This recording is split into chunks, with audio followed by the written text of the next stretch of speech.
সময়টা প্রায় সন্ধ্যা। আসমা হাতে লাঠি নিয়ে দারোয়ানের টুলে বসে আছে বাড়ির গেটে।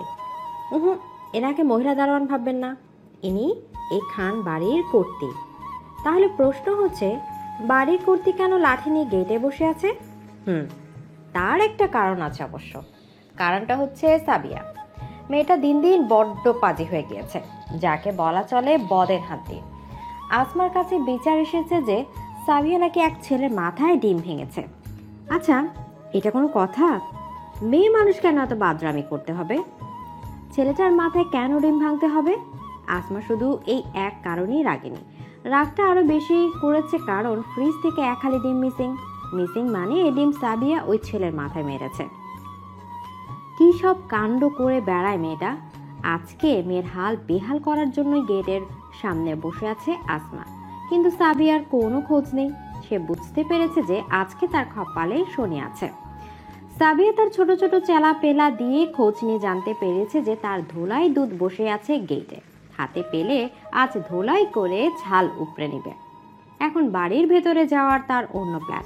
সাবিয়া বাড়ির পেছনের অংশে গেল। সন্ধ্যা নেমে এসেছে। বাড়ির পেছনে বড় সড়ো একটা পুকুর আছে, গাছগাছালি দিয়ে পুকুরের চারপাশ চেয়ে আছে। অতি কষ্টে দেয়াল বেয়ে ভেতরে লাফিয়ে পড়ে সাবিয়া। ধীরে ধীরে এগিয়ে গেল বাড়ির দরজার দিকে। উকি দিয়ে দেখলো তার মা এখনো গেটে বসা, বসে বসে মশা তাড়াচ্ছে একটু পরপর।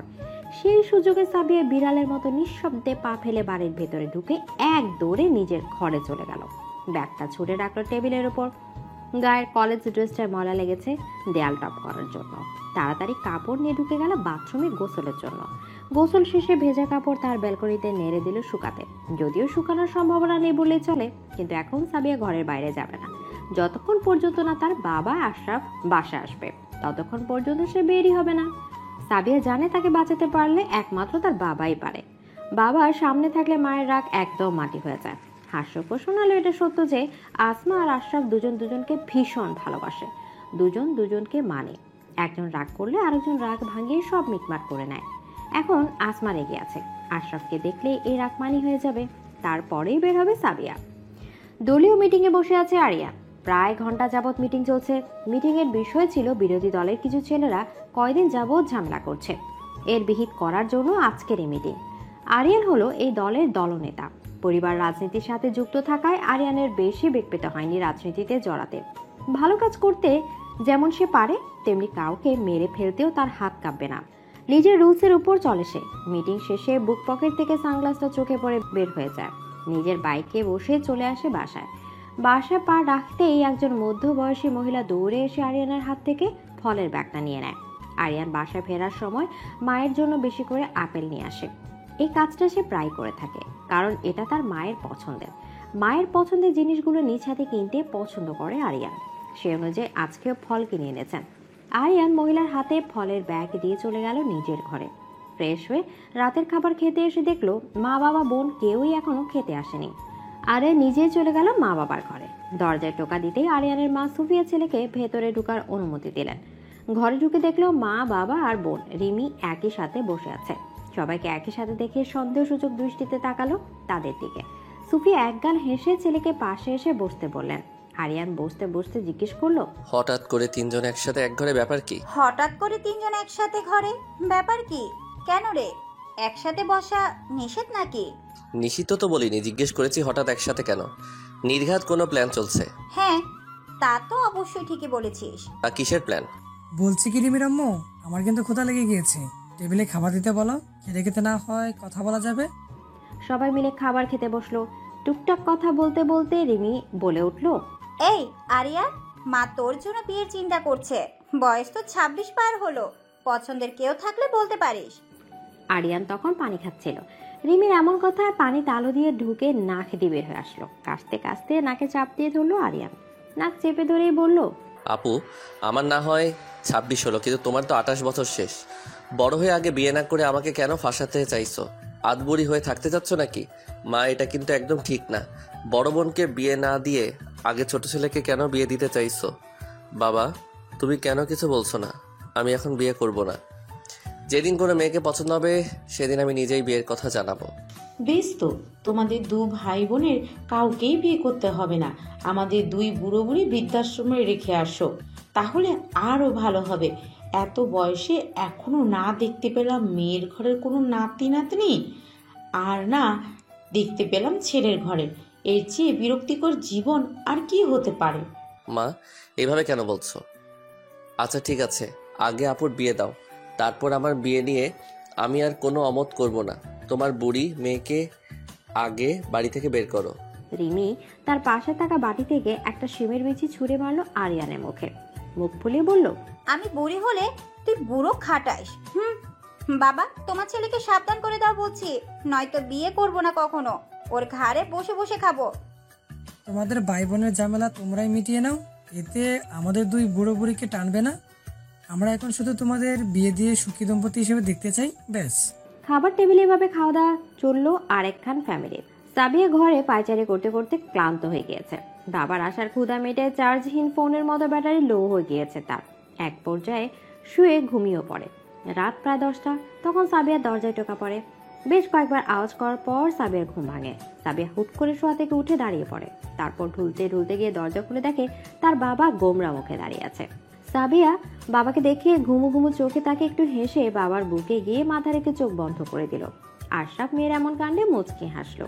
বাবার এই বুক যেন এক পাখির ছোট্ট ছানার জন্য অভয়ারণ্য। আশরাফ সাবিয়ার মাথায় হাত বুলাতে বুলাতে বলল, চলো খেতে যাবে, তারপর আবার ঘুমিও, চলো চলো। সাবিয়া মাথা উঠিয়ে বাবার দিকে তাকিয়ে আবারও হাসলো।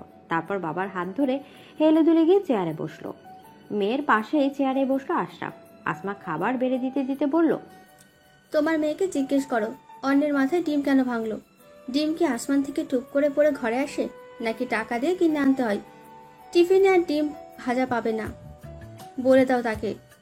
তাকে আরো জিজ্ঞেস করো যে ঘরের প্রায় কেজিখানেক আলু কোথায়। সাবিয়া চেয়ার টেনে বাবার কাছে আরো এগিয়ে গিয়ে চুপি চুপি বলল, আলুগুলো দিয়ে আমি কলেজের পেছনের আম গাছ থেকে আম পেড়েছি। এমন কথা শুনে আশরাফ কোনো রিয়াক্ট দেবে তা ভুলে গেল। যদিও সাবিয়া আস্তে আস্তে করে বলেছে, কিন্তু আসমা তা শুনতে পেয়েছে। আসমা নিজ কপালে দুটো চাপ্পড় দিয়ে বলল, এই মেয়ের জ্বালায় আমি তাড়াতাড়ি মারা যাব। বলি কি, আমাকে কেউ মানসিক হাসপাতালে রেখে আসো, এখানে থাকলে আমার অবস্থা আরো বেগতিক হবে। সাবিয়ার আব্বু মেয়েকে কিছু বলতে না করেছো, তাই কিছু বললাম না। এখন তোমাকে বলছি, কান খুলে শোনো। আগামীকাল থেকে যেন তোমার গুণধর মেয়েকে আমার চোখের সামনে না দেখি। কোথায় যাবে জানি না, আমার সামনে যেন না আসে। আচ্ছা ঠিক আছে, তুমি শান্ত হও। আগামীকাল না হয় বড় ভাইয়ের বাসায় মেয়েকে রেখে আসবো, কয়েকদিন ঘোরা হবে আর তোমারও রাগ পড়বে। কি বললে আপু? তুমি আমাকে বড় আব্বুর বাসায় রেখে আসবা? আমি কিছুতেই সেখানে যাব না, সেখানে এক ডেভিলের বসবাস। পরদিন সকালবেলা সাবিয়া ব্যাগপত্র গুছিয়ে নেয় চাচার বাড়ি যাওয়ার উদ্দেশ্যে, কিন্তু তার বিন্দু পরিমাণ ইচ্ছে নেই যাওয়ার। আশরাফ সাবিয়াকে নিয়ে রেখে এলো বড় ভাই ইশরাকের বাড়ি। সাবিয়াকে থাকার জন্য আলাদা ঘর দেয়া হয়। সাবিয়াকে রেখে আসার সময় থেকেই সেই যে ঘরে ঢুকেছে, তারপর আর বের হয়নি। ইশরাকের সন্তান বলতে একজনই, তার নাম ইফাত। এই ইফাতকেই সাবিয়ার ডেভিল বলেছে। ডেভিল কেন বলেছিল? ঠিক আছে বলছি। বছরখানেক আগে সাবিয়া বেড়াতে এসেছিল এখানে। ইফাত সাবিয়ার 2 বছরে বড়। যখন সাবিয়ার হাই স্কুল শেষ হবার, তখন ইফাত কলেজে শেষ করবার পথে। ইফাত কোনো এক কারণে সাবিয়াকে ধমক দিয়েছিল। ধমক খাওয়ার কারণে সাবিয়ার প্রতিশোধ নেওয়ার জন্য রাত্রিবেলা চুপি চুপি ইফাতের কলেজের প্যান্টের চেইনে চুইংগাম লাগিয়ে দেয়। সকালে যখন ইফাত কলেজে যাওয়ার প্রস্তুতি নিচ্ছিল, তখন প্যান্ট পরে চেইন লাগাতে গিয়ে দেখে যে চেইন চুইংগাম দিয়ে আটকে গেছে। বিকেলে খুলে রেখেছিল, সময়ও ঠিকঠাক ছিল। এ বাড়িতে অন্য কেউ নেই যে তার জিনিস এভাবে নষ্ট করবে। এখন কলেজ ড্রেস কোড মেনটেন করবেন, না হলে তো জরিমানা গুনতে হবে, সাথে বিটানি খাওয়া ফ্রি। মেজাজ এখন পুরো 420 হয়ে গেল তার। ইফাত চেঁচামেচি করতে করতে সাবিয়াকে যে ঘরে থাকতে দেওয়া হয়েছিল সেই ঘরে গেল। কিছুক্ষণ আগে সকালে নাস্তা শেষ করেছে সবাই একসাথে বসে। নাস্তা শেষে সাবিয়া তন্দ্রা ভাব আসে চোখ জুড়ে, তাই সে আরাম করে আবারও শুয়ে পড়েছে। ইফাত গিয়ে দরজা খোলা পেয়ে সরাসরি ঘরে ঢুকে দেখে সাবিয়া শুয়ে আছে। ইফাত সাবিয়ার দিকে এগিয়ে গিয়ে সাবিয়ার শোয়া অবস্থায় চড় মেরে বসে। ঘুম চোখে লাফিয়ে উঠে সাবিয়া। হুট করে ঘুমের মধ্যে এমন চড় কেন খেলো তা বুঝতে পারছিল না। চোখের সামনে ঝাপসা দেখে ইফাতকে দেখলো। ইফাত চেঁচিয়ে বলল, আমার প্যান্টের চেইনে সুইংগাম কেন লাগিয়েছিস? তোর কোন পাকা ধানে মই দিলাম আমি? সাবিয়া গালে হাত দিয়ে ভেজা চোখে ইফাতের দিকে তাকিয়ে বলল, সুইংগাম লাগিয়েছি, বেশ করেছি। আমাকে রাস্তায় এতগুলো মানুষের সামনে ধমকানো আগে মনে ছিল না? এখন আবার আমাকে চর মারা হচ্ছে। কি তোমার হাত তো দেখে অনেক লম্বা হয়ে গেছে। হাত লম্বার কি দেখেছিস? এটা তো মাত্র শুরু। আমার জিনিসে হাত দেওয়ার আগে মনে ছিল না? মেয়ে মানুষের গায়ে হাত দিয়ে কি নিজেকে সুপুরুষ ভাবছো? মেয়েদের গায়ে হাত তোলে পুরুষেরা। ব্যাপারটা অন্যভাবে মেটালেও পারতে। একদম চাটাং চাটাং কথা বলবি না। উল্টাপাল্টা বলবি তো আর একটা ঠাটিয়ে চর মারবো। ইফাত আর সাবিয়া চেঁচামেচিতে ছুটে আসলো ইফাতের মা। এসে দেখলো দুজন মারামারি শুরু করে দিয়েছে। তিনি তাড়াতাড়ি দুজনকে আলাদা করে জিজ্ঞেস করলেন, হয়েছেটা কি? ইফাত আর সাবিয়া দুজনে একসাথে বলছিল, যে কারণে কথা কোনো আগামাথা বোধগম্য হলো না ইফাতের মার। সাবিয়া রাগ করে ব্যাগ গোছানো শুরু করে। ইফাত এতে আরো রাগ হয়, কেন সে নিজেও জানে না। ইফাত রাগ করে সাবিয়ার ঘর ত্যাগ করে। সেদিন ইফাত কলেজে যায়নি, কিন্তু সাবিয়া একাই বের হয়ে নিজ বাসায় চলে এসেছিল। এরপর থেকে এ বাড়িতে আর পাই মারায়নি সে। এতদিন পর এখন আবারও এই বাড়িতে বসে আছে সে। ইফাত এখন ভার্সিটি স্টুডেন্ট, প্রাইভেট ভার্সিটির ছাত্র হয়, পড়াশোনার চাপে দিন কাটে তার। যদিও এখন ইফাত বাসায় আছে কিনা সে জানে না। চঞ্চল পাখি খাঁচা বন্দি থাকতে পছন্দ করে না। সাবিয়ারও এখন এমন মনে হচ্ছে ঘরে বসে থাকতে থাকতে না, আর ঘরের কোনোয় দিন কাটানো যাবে না। যেই ভাবা সেই কাজ। চাচিকে বড় আম্মু বলে চেঁচাতে চেঁচাতে এগিয়ে গেল রান্নাঘরের দিকে। ইফাতের মা তখন দুপুরের রান্নায় ব্যস্ত। সাবিয়া সোজা রান্নাঘরে গিয়ে তার বড় আম্মুর পাশে দাঁড়ালো। ইফাতের মায়ের নাম রেনু। সাবিয়া কাঁদো কাঁদো ভাব করে রেনুকে বলল, কেউ একজন আমাকে ভালোবাসে না। সে কখন এসেছি, এখনো তার হাতের চিরার মোয়া বা নারিকেলের নাড়ু খেতে দিল না। এই দুঃখ আমি কেমনে সই? আহারে আমার ছানাটা যে এতক্ষণ ঘরবন্দি ছিল সেটা কি আমার দোষ? সে তো আরো আগে খেতে আসতেই পারতো, কিন্তু সে তো আসেনি, তাহলে দোষটা তার? আহা, হয়েছে হয়েছে, সব দোষ আমার। এখন আমার ভাগেরটুকু দাও। তুমি তো জানোই সেগুলো কোথায় থাকে। হুম, ঠিক আছে। সাবিয়া তার প্রিয় নাড়ু নিয়ে রেনুর পাশে টুল দিয়ে বসে বসে খাচ্ছে। বেশ কয়েকটা নাড়ু সাবিয়া টপাটপ শেষ করে দিল। রেনু তার খাওয়া দেখে হাসছে আর বলছে, এত একেবারে খাস না ছানা পাখি, পরে কিন্তু পেট খারাপ করবে। আচ্ছা ঠিক আছে, পরে আবার খাবো। ওকে ওকে ওকে, এখন জায়গাটা জায়গা মতো রেখে আসো। সাবিয়া বয়াম পূর্বের জায়গায় রেখে এসে রেনুকে বলল, বড় আম্মু, তোমার গুণধর ছেলে কোথায়? পড়াশোনার নিচে চাপা পড়েছে নাকি? হ্যাঁ, তা বলতে পারিস। দেখিস না এখনো ভাষায় ফেরেনি। তা ফিরবে কখন? এই তো দুপুরই আসবে। এমন সময় রেনুর ফোনে কল আসে। সবে মাত্র তেলে পেঁয়াজ মরিচ কাটা দিয়েছে। ওদিকে ফোন বাজছে। রেনু সাবিয়াকে তরকারিটা রান্নার দায়িত্ব দিল। রেনু খেয়াল নেই যে সাবিয়া ঠিকমতো রান্নাই জানে না। সাবিয়া কিছু বলার আগেই রেনু এক ছুটে ফোনের উদ্দেশ্যে চলে গেল। সাবিয়া আহমকের মতো রেনু চলে যাওয়া দেখলো। রেনু ফিরল বেশ খানিকটা সময় কাটিয়ে। দুপুরে বাসায় ফিরল ইফাত। সাবিয়া ততক্ষণে নিজের ঘরে অবস্থান করছে। ইফাত ফ্রেশ হয়ে খেতে আসলো। খেতে খেতে এক পর্যায়ে মাছের তরকারিটা মুখে নিতে পুরো জিহ্বা তার বিষাদে ভরে গেল। পানির গ্লাস নিজের কাছে নিতে নিতে মাকে জিজ্ঞেস করলো, মা, তুমি কি রান্না ভুলে গিয়েছো? এটা কি রান্না করেছো? কেন, কি হয়েছে? চেখে দেখো, এটা খাওয়া আমার পক্ষে সম্ভব না। রেনু একটু চেখে দেখলো মশলা সব বেশি বেশি দিয়ে ফেলেছে। রেনু মন খারাপ করে বলল, মেয়েটা কি এখনো রান্না বান্না শেখে নাই? ইস, আমারই ভুল ছিল, দায়িত্ব দেবার আগে জিজ্ঞেস করা উচিত ছিল। মেয়েটা মানে? কার কথা বলছো? ও, সাবিয়ার কথা বলছি। কি, সাবিয়া এসেছে? কখন এলো? তুমি বা কেন তাকে রান্নার দায়িত্ব দিয়েছিলে? উফ মা! বাপরে, এত প্রশ্ন কেন একসাথে? এত প্রশ্নের উত্তর একসাথে দেওয়া সম্ভব না। সাবিয়া ঘরে আছে, সকালেই এসেছে। ইফাত তাড়াতাড়ি হাত ধুয়ে ফেলে নিজের ঘরে চলে গেল। রেনু মাছের তরকারি বাটি হাতে নিয়ে দেখতে দেখতে বলল, দেখতে সুন্দর হলেও আসলে তুমি অখাদ্য।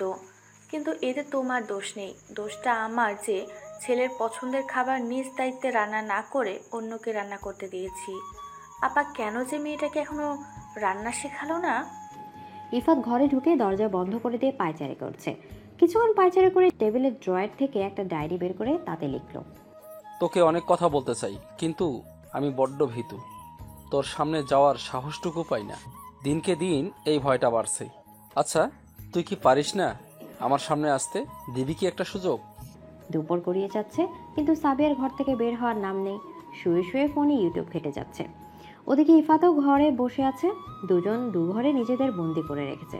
কেন রেখেছে তারা নিজেরাও হয়তো এ নিয়ে দ্বন্দ্বে আছে। রেনু বেশ কয়েকবার সাবিয়াকে দুপুরের খাবার খেতে রাখলো, কিন্তু সাবিয়া রেনুকে বলল যে, বড় আম্মু, তোমার নাড়ু এখনো আমার পেটে ঘুরপাক খাচ্ছে। এখনো হজম না হলে অন্য খাবারগুলোকে কোথায় চালান করব বলো তো? আগেই বলেছিলাম এত খাস নে, বুঝো এখন অবস্থা। আচ্ছা আচ্ছা, দোষটা না হয় আমারই। এত মজার জিনিস কে না খেয়ে থাকতে পারে? এখন তুমি গিয়ে একাই খেয়ে নাও, আমি একটু পর খাবো। অগত্যা রেনুকে এসে একাই খাবার খেতে হলো। সাবিয়া এবার ঘরে বসে আছে, তার রেনুর একদম ভালো লাগছে না। নিজে শুধু এক ছেলে থাকায় সাবিয়াকে মেয়ে হিসেবে রেনু ভালোবাসেন অনেক। সাবিয়া এবারে আসলে রেনু বরাবরই পছন্দ করেন।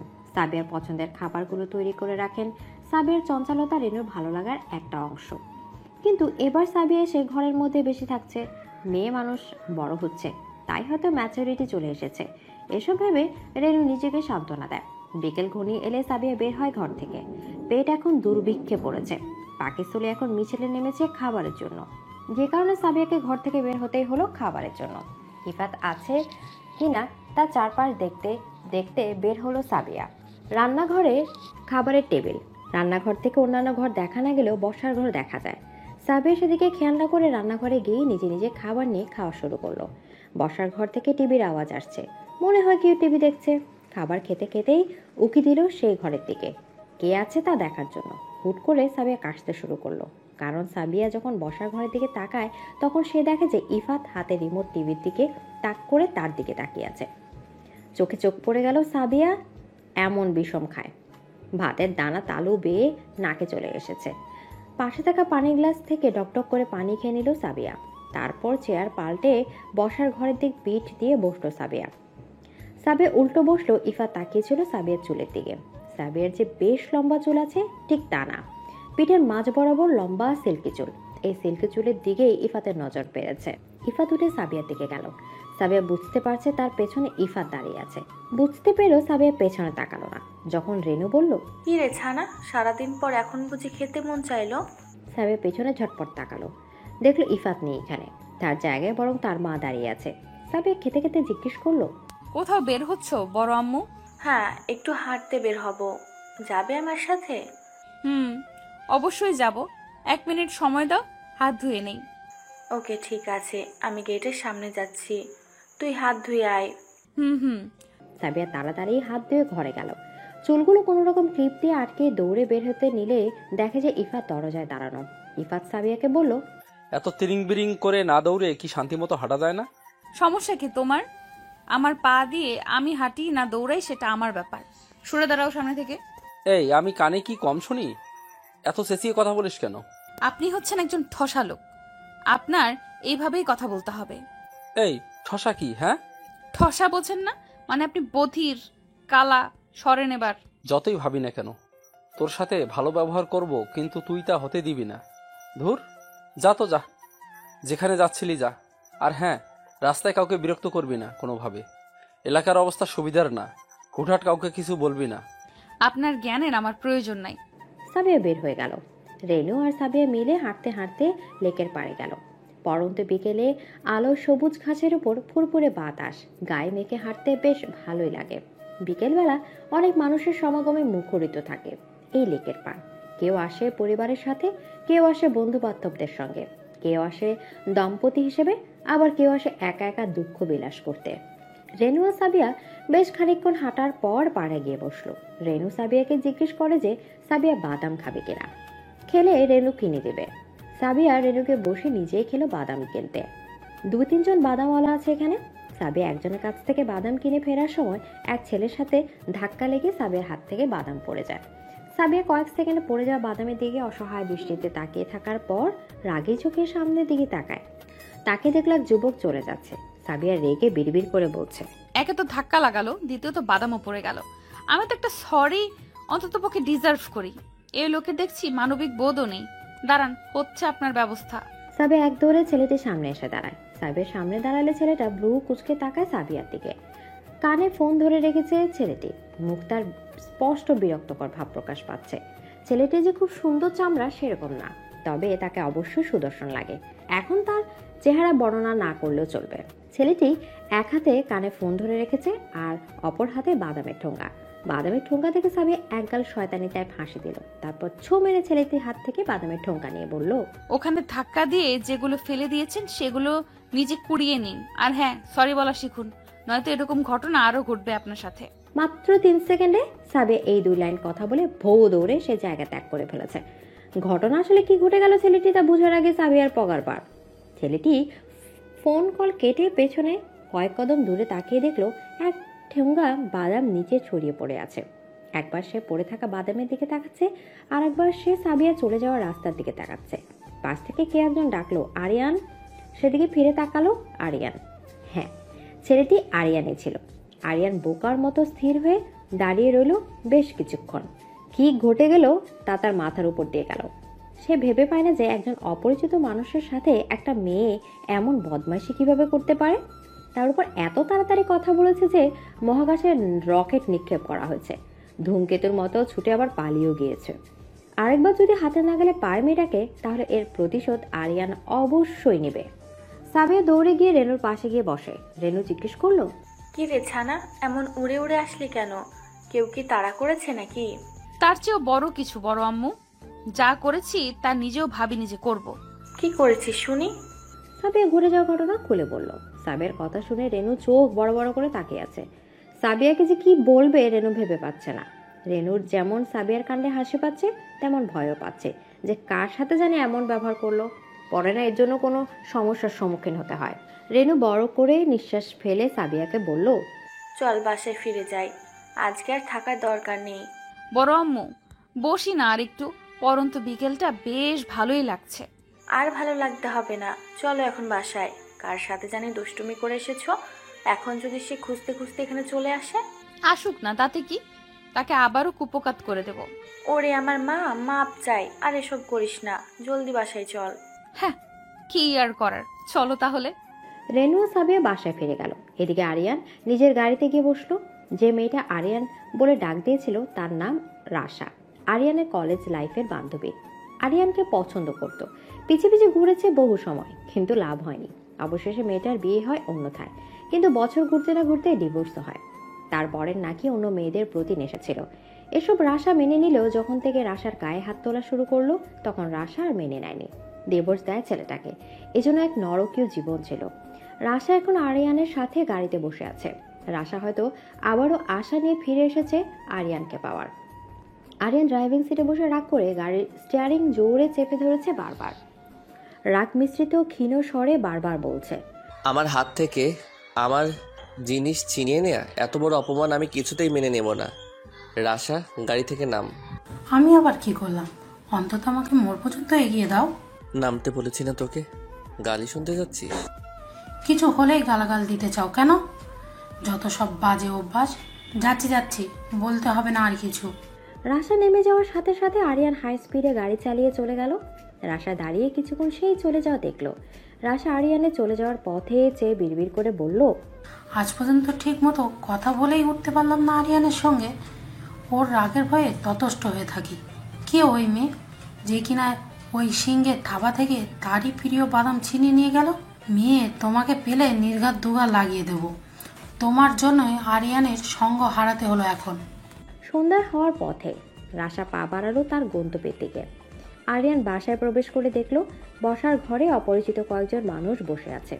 তাদের মধ্যে 2 জন পুরুষ, 2 জন মহিলা। তাদের সাথে আরিয়ানের বাবা মা খোশ গল্প করছেন। পাশে আরিয়ানের বোনও বসা ছিল। বোনের সাজসজ্জা করা মেহমানদের আপ্যায়ন দেখে আরিয়ান চটজলদি বুঝে ফেলেছে যে তার বোনকে পাত্রপক্ষ দেখতে এসেছে, কিন্তু আরিয়ানকে জানানো হয়নি যে আজ পাত্রপক্ষ দেখতে আসবে। আরিয়ানের মন খারাপ হলো। মেহমানদের কাছে না গিয়ে সোজা নিজের ঘরে চলে গেল। গাড়ির চাবি, মোবাইল, মানিব্যাগ ইত্যাদি সব ড্রেসিং টেবিলের উপরে রেখে গায়ের শার্ট খুলে ছুঁড়ে মারলো বিছানায়। তারপর তোয়ালে নিয়ে ঢুকে পড়লো বাথরুমে। এদিকে আরিয়ানের মা সুফিয়া এসে দরজা ধাক্কা দিচ্ছে আর আরিয়ানকে ডাকছে বের হওয়ার জন্য। বেশ খানিকক্ষণ ডেকে সুফিয়া চলে গেল। পানির শব্দে আরিয়ান তার মায়ের ডাক শোনেনি। সুফিয়া হয়তো ভাবছে তার ছেলে হয়তো রেগে গিয়েছে তার উপর। প্রায় 15-20 মিনিট পর আরিয়ান বের হয়ে আসে বাথরুম থেকে। চুলগুলো এলোমেলোভাবে নেড়ে পানি ঝরাচ্ছে। আরিয়ান 3/4 প্যান্ট আর টি-শার্ট পরে ঘর থেকে বের হলো। বের হয়ে দেখলো মা, বাবা আর বোন বসার ঘরেই এখনো বসে আছে, তবে মেহমানরা নেই। তার মানে তারা চলে গিয়েছে। আরিয়ান এগিয়ে গিয়ে সিঙ্গেল সোফায় বসলো। আরিয়ানের বাবা আরিয়ানকে উদ্দেশ্য করে বললেন, তোমার মা তোমাকে ডাকলো, তুমি সাড়া দিলে না কেন? কখন ডাকলো? শুনলাম না তো। মা ডাকবে আর আমি সজ্ঞানে সাড়া দেবো না, তা কিভাবে ভাবতে পারো বাবা? তোমাকে ডাকা হয়েছিল মেহমানদের সাথে দেখা করার জন্য। বাড়িতে মেহমান আসলে যে তাদের ভালো মতো জিজ্ঞেস করতে হয়, এসব কি ভুলে গিয়েছো? মেহমান যে আজ আসবে সে কথা কি আমাকে জানিয়েছিলে? হুট করে এসেছে, আমরাও জানতাম না। তোমার মামা ওনাদের এখানে দিয়ে নিজে চলে গিয়েছে। সব দোষ এখন মামার। কেন আমাকে ফোন দিলে? আমি কি বাসায় তাড়াতাড়ি ফিরতাম না? আহ, তোমরা থামো তো। তোমাদের তক্কাতক্কিতে মেয়েটা মুড অফ করে বসে আছে। উফ, তোমরা পারো বটে। এর চেয়ে কি ভালো না যে আমরা মেয়ের বিয়ের কথা নিয়ে আলোচনা করি? তারা বলেছে আজ রাতে বিয়ের পাকাপাকি বিষয় জানাবে। মা, তোমরা এত তাড়াতাড়ি কিভাবে রাজি হয়ে যাচ্ছ? তোমরা কি ছেলে বা ফ্যামিলি সম্পর্কে জেনে নিয়েছো? মামার পরিচিতি ওনারা, বলেছে ফ্যামিলি খুব ভালো। এই আরিয়ান জানিস, আবির আর আমাকে যখন আলাদা কথা বলতে দিয়েছিল তখন সে আমাকে কি বলেছে? আরিয়ান উত্তর না দিয়ে শুধু তাকিয়ে আছে বড় বোন রিমির দিকে। রিমির ইচ্ছাসিত হয়ে কথা বলার ধরন দেখে আরিয়ান অন্তত এইটুকু বুঝে গিয়েছে যে ছেলেকে রিমির পছন্দ হয়েছে এবং সে এই বিয়েতে তার কোনো অবজেকশন নেই। রিমি হেসে হেসে বলা শুরু করলো, জানিস, আবির আমাকে বলল যে সে নাকি আমাকে মামার বাড়িতে বেশ কয়েকবার দেখেছে, সেখান থেকে নাকি আমাকে পছন্দ করেছে। কি অদ্ভুত দেয়, আমাকে সে নাকি অনেকবার দেখেছে কিন্তু আমি তাকে কখনো দেখিনি। ইস, তাকে জিজ্ঞেস করতে চেয়েছিলাম যে আমাকে লুকিয়ে চুরিয়ে দেখতো নাকি। যাই হোক, এসব পরে জিজ্ঞাসা করার অনেক সময় আসবে। আরিয়ান আর তার বাবা মা রিমির কথা বলার মুগ্ধতা দেখছে। তারা মনে মনে বারবার দোয়া করে যাচ্ছে যে মেয়েটা যেন সুখী হয়, এই খুশি যেন আমৃত্যু থেকে যায়। ইফাত ছাদে পায়চারি করছে। রেনু বাড়ি ফেরার পর সাবিয়ার করা ঘটনা ইফাতকে বললে ইফাতের জন্য গলা শুকিয়ে আসে। এলাকায় নেতা আর নেতাদের চলাফেরার সংখ্যা বেড়েছে। কার সাথে জানি মেয়েটা এমন করলো, এর জন্য মাসও দিতে হবে কিনা এসব ভেবেই ইফাতের মাথা খারাপ হবার জোগাড়। এখন আবার কারেন্ট নেই, চিন্তার গরমে ঘরে বসে থাকা অসহ্য। ইফাত পায়চারি করতে করতে খেয়ালই করেনি যে কেউ একজন এক পলকে তার অস্থিরতা দেখেই যাচ্ছে। হঠাৎ করে ইফাত থমকে দাঁড়ায় আর মাথা তুলে তাকায় সিঁড়ির দরজার দিকে। ইফাত সামনের দিকে তাকিয়েছিল। সামনে দাঁড়িয়ে থাকা মানুষটি এবার ইফাতের দিকে এগিয়ে গেল। চাঁদের হালকা আলোয় ইফাত স্পষ্ট দেখতে পেল মানুষটিকে। সে ছিল ইফাতের বাবা। বাবাকে দেখে ইফাত একগাল হাসলো। ইফাতের বাবা ইফাতকে জিজ্ঞেস করলো, কি হয়েছে শুনি? এত উদ্বিগ্ন দেখাচ্ছে কেন? তোমার ভাতিজিকে বলে দিও বাবা, যে কয়েকদিন এখানে আসে সে কয়েকদিন যেন ভদ্র শান্তশিষ্ট মেয়ের মতো থাকে। বাহিরে গেলে জানি ফড়িংয়ের মতো ত্রিং বিরিং না করে। আজকে নাকি বাদরামি করে এসেছে। তা না করুক, এখন তো ত্রিং বিরিং করার সময়। ম্যাচুরিটি আসলে ঠিক হয়ে যাবে। সে এমন দুষ্টুমি তার এলাকায় গিয়ে করবে, এখানে যেন না করে। তুমি কি জানো না বাবা, এলাকায় নেতার থেকে নেতাদের সেলাপোলারা বেশি ক্ষমতা দেখায়। আমি চাই না কোনো সমস্যার সৃষ্টি হোক। তা না হয় পরে দেখা যাবে, এখন তো খেতে চল। তোর মাসেই কখন থেকে ডাকছে, একতলা বাড়ি ছাদ, তবু ডাক শুনিস না। আমাকে আসতে হলো তোকে ডাকতে, এসে আমিও দেরি করছি। রেনু নিঘাত রেগে নাল টমেটো হয়ে গিয়েছে এতক্ষণে নিশ্চয়। ইফাত আর বাবা দুজন মিলে ছাদ থেকে নেমে আসে। এসে দেখে যে রেনু আর সাবিয়ার খাওয়া প্রায় অর্ধেক। ইফাতের বাবা অবাক হওয়ার ভঙ্গিতে বলল, সে কি গো, আমাদের বাপ বেড়াকে রেখেই তোমার সব খেয়ে ফেলছো? খাওয়াই উচিত, একজনকে খুঁজতে গিয়ে আরেকজন লাপাত্তা। খাবার সামনে নিয়ে এতক্ষণ বসে থাকা চাই নাকি? ঠিক বলেছো বড় আম্মু, চলো আমরা ওনাদের অংশটুকু শেষ করে দেই। এই তুই রাক্ষসী নাকি রে, নাকি ম্যাক্স প্রো লেভেলের খাদক? আমি রাক্ষসী, তোমাকেও চিবিয়ে খাবো। মা, কিছু বলবা না তুমি? খাবারের ভাগ পেতে চাইলে বকবক না করে খাওয়া শুরু করো। দেখ, তোর বাবা কাজ সেরেও ফেলছে, তুই হাঁ করে দাঁড়িয়ে থাক। ঠিক আছে ঠিক আছে, এর শোধ আমি পরে নেব। সাবিয়া, ইফাত, রেনু আর ইফাতের বাবা একসাথে বসে ছোট ছোট খোশ গল্পে খাওয়া শেষ করলো। রাতের খাবার খাওয়া শেষে আরিয়ান সহ পরিবারের সবাই জেগে বসে আছে, কারণ আবিরের পরিবার বলেছিল যে আজকে রাতেই তারা বিয়ের ফাইনাল ডেট জানাবে। ঘণ্টাখানেক বসে থাকার পর যখন আরিয়ান রাগ করে ঘরে ফিরে যাচ্ছিল, সেই মুহূর্তে আরিয়ানের বাবার ফোনে কল আসে। ফোন স্ক্রিনে নম্বর দেখে আরিয়ানের বাবার মুখে হাসি ফুটে। আবৃতের বাড়ি থেকে বিয়ের ফিক্সড ডেট জানিয়ে দিয়েছে। তারা চাচ্ছে তাড়াতাড়ি বিয়ে সম্পন্ন করতে, তাই এই মাসের আগামী 20 তারিখে বিয়ের তারিখ ফেলেছে। আজ 5 তারিখ চলে গেল, তার মানে হাতে বেশি সময় নেই। আত্মীয়দের দাওয়াত দেওয়া থেকে শুরু করে বিয়ের অনুষ্ঠানের জন্য যাবতীয় লিস্ট খুব দ্রুত করতে হবে। অবশ্যই এসবের ভার সব আরিয়ানের ঘাড়েই গোছাবে। রিমি খুশিতে তার মাকে জড়িয়ে টুকুস করে গালে চুমে বসিয়ে দিল। মেয়ের রূপ কাণ্ডে বাবা মা দুজনে হেসে গড়িয়ে পড়েছে অবস্থা। যে মেয়ে বিয়ে করতে চাইতো না সে আজ নিজের বিয়ের জন্য এত খুশি দেখে বাসার সবাই খুশি। আরিয়ানের সন্দেহ হয় রিমির প্রতি। তার কাছে বারবার এটা মনে হয় যে আবির আর রিমির মধ্যে কোনো প্রেমের সম্পর্ক আছে, যে কারণে রিমি হুট করে বিয়েতে রাজি হয়ে যায় আর আবিরকে পাওয়ার জন্য সে খুশি। কিন্তু এখনই সব বিষয় ক্লিয়ার না, তাই আরিয়ান কিছুই বলছে না। আরিয়ান সবাইকে শুভরাত্রি জানিয়ে নিজের ঘরে চলে যায়। সকালবেলা সাবিয়া একদম পরিপাটি হয়ে নাস্তা করতে বসলো। সকালে নাস্তা সবাই একসাথে খেতে বসে। সাবিয়াকে পরিপাটি দেখে ইফাত বলল, এখন কি ঘরেই সাজুগুজু করে বসে থাকার প্ল্যান নাকি? তা কেন হবে? নাস্তা সেরে আমি বাড়ি ফিরে যাচ্ছি, বড় আব্বু হাফ রাস্তা এগিয়ে দেবে। মানে কি, এত তাড়াতাড়ি চলে যাবি? তো এসেছিলি কেন? এত বক বক করো কেন? তুমি ইফু ভাই, চুপচাপ খাও তো। এই তোকে না কতবার বলছি যে আমাকে ইফু ভাই ডাকবি না। ইফু না তো কি ফুফু ডাকবো? হচ্ছেটা কি এখানে শুনি? খেতে বসে এত কথা কিসের? সাবিয়া, নাম কখনো বিকৃত করতে হয় না। আর ইফাত, মাথার জ্ঞান কবে হবে তোমার? চুপচাপ খাবার শেষ করো। কেউ আর কিছু বললো না। খাওয়া শেষে সাবিয়া রওনা দেওয়ার জন্য বের হচ্ছিল। ইফাতের বাবা আগেই বের হয়ে গিয়েছেন। অফিসে নাকি কিছু একটা সমস্যা হয়েছে, যে কারণে যত দ্রুত সম্ভব সেখানে উপস্থিত হতে বলা হয়েছে। এই কারণে এখন ইফাতের উপর দায়িত্বে পড়েছে সাবিয়াকে পৌঁছে দেওয়ার। রেনু সাবিয়াকে জড়িয়ে ধরে কপালে চুমু দিয়ে বিদায় জানালেন। ইফাত তার বাইকে বসে অপেক্ষা করছে সাবিয়ার জন্য। সাবিয়ার কাঁধে ব্যাগপত্র। বাইকে বসার পর ব্যাগ সামনে নিয়ে নিল, যেমনটা আমরা পিঠে নিই। তারপর ইফাতে দু হাতে দিয়ে সিটের পেছনে স্টিলে শক্ত করে ধরে বসলো।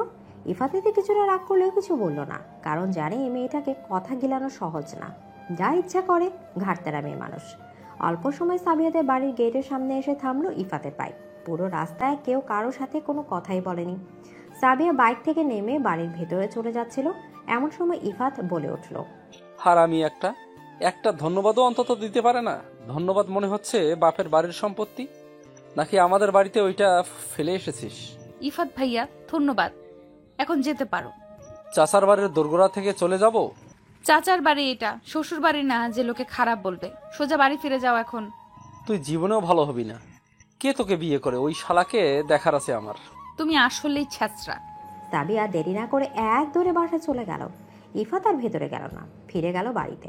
সাবিয়াকে দেখে সাবিয়ার মা ভূত দেখার মতো চমকে গেল, কারণ এখন তার বাসায় থাকার কথা না। সকাল সকাল তা আবার চলে এসেছে। মেয়েকে দেখে এগিয়ে গেল সে। সাবিয়া কাঁধ থেকে ব্যাগ খুলে ছুঁড়ে মারে সোফায়। সাবিয়ার মা বা সাবিয়াকে জিজ্ঞেস করে, কিরে, এত সকাল সকাল চলে আসলি? একা আসছিস নাকি কেউ নিয়ে এসেছে? তোর না আরো কয়েকদিন থাকার কথা? ইফাত ভাইয়া দিয়ে গিয়েছে। ইফাত কই?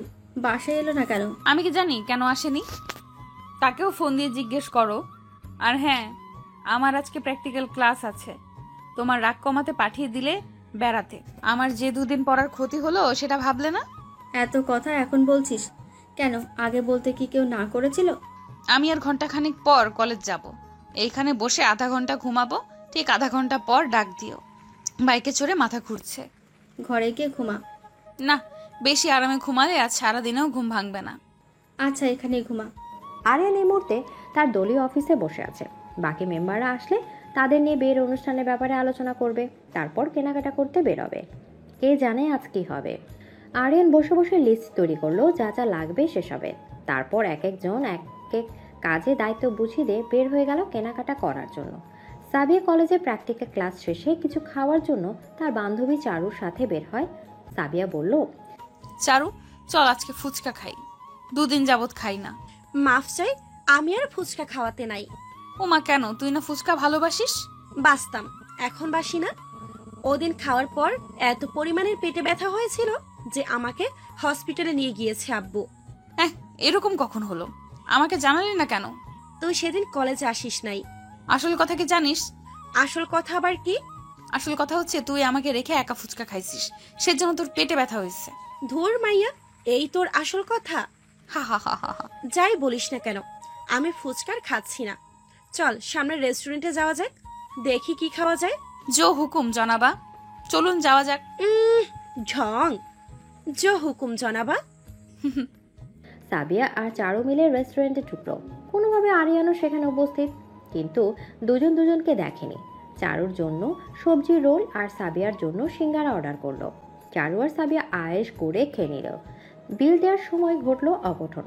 দুজনের একজনের সাথে করে টাকার পার্স নিয়ে আসেনি। এখন বিল না দিয়ে বের হবে কিভাবে? সাবিয়া দাঁত দিয়ে নখ কাটতে কাটতে চোখ গেল আরিয়ানের দিকে। সাবিয়ার কাছে চেনা চেনা মনে হচ্ছিল, কিন্তু ঠিক মনে করতে পারছিল না যে কোথায় দেখেছে তাকে। আরিয়ান মানিব্যাগ থেকে 1000 টাকার নোট দিল তার দলের একজনের হাতে। টাকা দিয়ে বিল মেটাতে বলল। সাবিয়ার মাথায় ইতিমধ্যে দুষ্টুমি বুদ্ধি খেলে গেল। ছেলেটা ক্যাশ কাউন্টারের সামনে আসতেই সাবিয়া ছেলেটাকে বলল, ভাইয়া আমাদের ট্রিট দিয়েছেন বিধায় আমরা টাকা আনিনি, আমাদের বিলটা মনে করে দিয়ে যাবেন। গম্ভীর গলায় কথাগুলো বলে চারুর হাত ধরে খুব দ্রুত রেস্টুরেন্ট থেকে বের হয়ে এক দৌড়ে কলেজের ভেতর ঢুকে গেল। বিল দিতে এসে ছেলেটা হা হয়ে দাঁড়িয়ে আছে। মেয়েটা কি বলে গেল তা ভাবছে। আরিয়ান কখন তাকে ট্রিট দিল, আর এই মেয়েকে যাকে আরিয়ান ট্রিট দেবে? ছেলেটার নাম শাওন। শাওন বিল নিয়ে পুনরায় টেবিলে গিয়ে বসে আরিয়ানকে জিজ্ঞেস করলো, ভাই 2 টেবিল সামনের টেবিলে যে 2টা মেয়ে বসছিল তাদের আপনি চেনেন? কেন? বলল আপনি নাকি ওদের ট্রিট দিছেন, এখন বিল আপনার টাকা থেকে দেওয়া লাগলো। তুই কি পাগল? পাগল হতে যাব কেন ভাই? এই যে কেউ বলল আমি ট্রিট দিয়েছি আর অমনি তুই বিল পেমেন্ট করে দিলি। আমাকে ওই মুহূর্তে বলিস না কেন স্টুপিড? এখন তো বললাম। এখন বলে কি লাভ? বিল তো পে করে ফেলছিস। তোর গাধামি আর গেল না। আজকাল দেখছি মেয়ে ঘটিত সমস্যায় পড়ছি বারবার। বয়স তো অনেক হলো ভাই, বিয়ে করে ফেলুন এবার। এই চুপ থাক, যে কাজ দিয়েছি সেটা কর। কানের কাছে ফালতু প্যাচাল পারবি তো একদম খুলি উড়িয়ে দেব তোর। মাপ চাই ভাই, এখনো বিয়ে করি নাই, অকালে খুলি উড়ে যাক চাই না। আরিয়ান খাবারের শেষ অংশে মনোযোগী হলো। বেশ কিছুক্ষণ পর আরিয়ান সহ সবাই মিলে অবশিষ্ট কেনাকাটার জন্য বেরিয়ে আসে রেস্টুরেন্ট থেকে। বাড়ি কিভাবে ডেকোরেশন করা হবে সে কাজটাই এখন বাকি। বিয়ের কার্ডও ছাপাতে দেওয়া হয়ে গিয়েছে। মেহমানদের লিস্ট রিভি বাবা মার সাথে বসে বসে করে নিয়েছে। সাবিয়া আজ চারু কলেজের কমন রুমে বসে বসে হাসাহাসি করছে। চারু হাসতে হাসতে বলল, সাবিয়া, তোর মাথায় এত কুবুদ্ধি কিভাবে আসে বলতো? এগুলো ইনস্ট্যান্ট বুদ্ধি। এসব থেকে কুবুদ্ধি কেন বলছিস? এই যে টাকা ছাড়াই যে খেতে বের হলি, তোর মাথায় কি ঘিলু ছিল না টাকা নিয়ে বের হবার? বিল না দিলে এখন ওই রেস্টুরেন্টের দরজায় দাঁড় করিয়ে রাখতো, তখন কেমন লাগতো? তা ঠিক আছে, কিন্তু এভাবে আরেকজনকে ফাঁসানো ঠিক হয়নি। আরে দূর রাখ তোর নীতিবাক্য। নিজে যেদিন ফাঁসবি ওই দিন টের পাবি যে জীবনে কি ভুলটাই না করেছিস। হ্যাঁ হ্যাঁ, দেখা যাবে। এখন ক্লাসে চল। গরিবের কথা বাসি হলে ফলে। আচ্ছা আচ্ছা, দেখা যাবে। রেনু মন খারাপ করে বসে আছে। ইফা ডাইনিং থেসানুকে পানি খেতে এসে দেখলো তার মা টিভি দেখছে ঠিকই, কিন্তু ভাবলেশীন হয়ে বসে আছে। গ্লাস ভর্তি করে পানি পান করে ইফাত মায়ের পাশে গিয়ে বসলো। মাকে বলল, কি হলো তোমার? মন খারাপ মনে হচ্ছে। সেই রকমই কিছুটা। কিসের জন্য মন খারাপ করলো শুনি? ছানাটার জন্য মন খারাপ। 2 দিন থাকলো না, চলে গেল। একটু বেশি সময় থাকতে পারবি না তো আসার কি দরকার ছিল? ও এই কথা। এতই যখন মন খারাপ হয় তো ওর সাথে চলে গেলেই পারতে। গেলেই ভালো হতো। নিজেদের খাবার নিজেরাই রান্না করে খেতে। কে করবে রান্না? কেন, তুই না হলে তোর বাবা? আব্বু করবে রান্না? মানুষ আর ফেলে না। তাহলে তুই করতি। এর চেয়ে ভালো আমি না খেয়ে ঘুমাবো, তবুও রান্না করতে যাব না। একবার ডিম ভাজতে গিয়ে হাতে ফসকা পড়ে শিক্ষা হয়ে গিয়েছে। হ্যাঁ হ্যাঁ, এখন করবি না। বিয়ে করিয়ে দিলে বউয়ের আবদারে ঠিকই রান্না করতে যাবে। মোটেই না, আমি মোটেও বউয়ের আসল তলে ঘুরবো না। সে দেখা যাবে, ঘুরো কি ঘুরো না, তখন মায়ের কথা মনে থাকলেই হলো। রাতের মধ্যে বিয়ের কার্ড তৈরি হয়ে গেল। দাঁড়িয়ে থেকে তৈরি করে কার্ড নিয়ে তবে ফিরেছে শাওন। আরিয়ানের বেশিরভাগ কাজ এই শাওনই করে দেয়। আরিয়ানের কাছে শাওন ছোট ভাইয়ের মতো। বোকাশোকা ছেলেটা আরিয়ানকে খুব মানে। আরিয়ান যে কাজ দেবে সে কাজ শেষ না করা অবধি তার শান্তি হবে না। আরিয়ান বলেছিল তাড়াতাড়ি কার্ড ছাপাতে, আর সে দাঁড়িয়ে থেকে কমপ্লিট করে তবেই ফিরেছে। এখন সকালের অপেক্ষা। নামের লিস্ট অনুযায়ী এগুলো পৌঁছে দিতে হবে। আরিয়ান আর শাওন কার্ড নাম লিখতে বসে পড়লো। আজকে রাতের মধ্যে লেখা শেষ করবে এগুলো। অনেক রাত অবধি বসে বসে কমপ্লিট করলো কার্ডে মেহমানদের নাম লেখা। শাওনকে আর ফিরে যেতে দিল না আরিয়ান। গেস্ট রুমে জায়গা দেওয়া হলো শাওনকে থাকতে। আরিয়ান হাই তুলতে তুলতে নিজের ঘরে গেল। তারপর আড়মোড়া দিয়ে ধপাস করে খাটে উবু হয়ে শুয়ে পড়ল। এখন ঘুমের প্রয়োজন, নয়তো সকাল সকাল কাজ শুরু করতে পারবে না। সকালে রেনু ফোন করলো সাবিয়াদের বাসায়। সাবিয়াকে তাদের বাসায় পুনরায় যাওয়ার জন্য বলল। সাবিয়া প্রথমে রাজি হচ্ছিল না যেতে। সে চায় না ইফাতের সামনে বেশি বেশি পড়ুক। কারো মায়া কাটানোর প্রথম শর্ত হচ্ছে তার সামনে না পড়া। একটা মানুষকে যত দেখবে তত বেশি মায়ায় জড়াবে। কখনো কখনো এই মায়া চোরাবালিতে এমনভাবে আটকে পড়তেও পারে যা তার থেকে বের হওয়ার কোনো উপায় থাকবে না। বিয়ে দাওয়াতের কথা শুনে সাবিয়া রাজি হয়ে গেল সে বাসায় যাওয়ার জন্য। সাবিয়া কখনো বিয়ে বাড়ির অনুষ্ঠান উপভোগ করেনি, এখন এই সুযোগ পেয়ে গিয়েছে, এই সুযোগ সে হাতছাড়া করতে চায় না। সাবিয়া তিরিং বিরিং করতে করতে ব্যাগপত্র গুছিয়ে নিচ্ছিল। সাবিয়ার মা ঘরে ঢুকে সাবিয়াকে গোছগাছ করতে দেখে জিজ্ঞেস করলো, কিরে এখন ওসব গুছিয়ে কি করছিস? ও মা, সে কি, কেন গুছাবো না? বড় আম্মু না একটু ফোন দিয়ে বললো যাবার জন্য। যেতে বলেছে ঠিক আছে, বিয়ে তো অনেক দেরি, তাও যদি নিজেদের ফ্যামিলির কারো বিয়ে হতো সে না হয় কথা ছিল যে আগে আগে যেতি, কিন্তু বিয়ে হচ্ছে তোর বড় আম্মুর বান্ধবীর মেয়ে, সেখানে তোর তো কোনো সম্পর্ক নেই যে আগে গিয়ে বসে থাকবি। মন খারাপ হয়ে গেল। তাহলে তোকে বিয়ে দিয়ে দিই, নিজের বিয়েতে মজা করিস। আম্মু কি যে বলো এইসব, আমি এখন মোটেও বিয়ে করব না, একেবারে পড়াশোনা শেষ করে তারপর বিয়ে। আচ্ছা বেশ ভালো, এখন কাপড় চোপড় জায়গায় রেখে দাও, আরো সপ্তাহখানেক পর যাবে ও বাড়ি, আরো কয়েকটা প্র্যাকটিক্যাল ক্লাস আছে না? 3টা আছে। বেশ, সেগুলো শেষ করো, তারপর অনুষ্ঠানে যাওয়ার জন্য একটা সুন্দর দেখে ড্রেস কিনে দেবো। ওকে ওকে। সাবিয়া ব্যাগপত্র যা গুছিয়েছিল পুনরায় তার জায়গায় রেখে দিয়ে বিছানায় গড়াগড়ি করতে লাগলো। গড়াতে গড়াতে এক পর্যায়ে সাবিয়া থপাস করে বিছানা থেকে পড়ে গেল। পড়ে গিয়ে সাবিয়া নিজেকে সান্ত্বনা দিতে বকাও দিচ্ছে, ব্যথা পাওয়ার জায়গায় হাত বুলাতে নিজে বলছে, কে বলেছিল এমন কিলবিল করার জন্য? বুঝ মজা এখন কেমন লাগে। সাবিয়া ওর ব্যালকনিতে গিয়ে চেয়ার টেনে বসলো।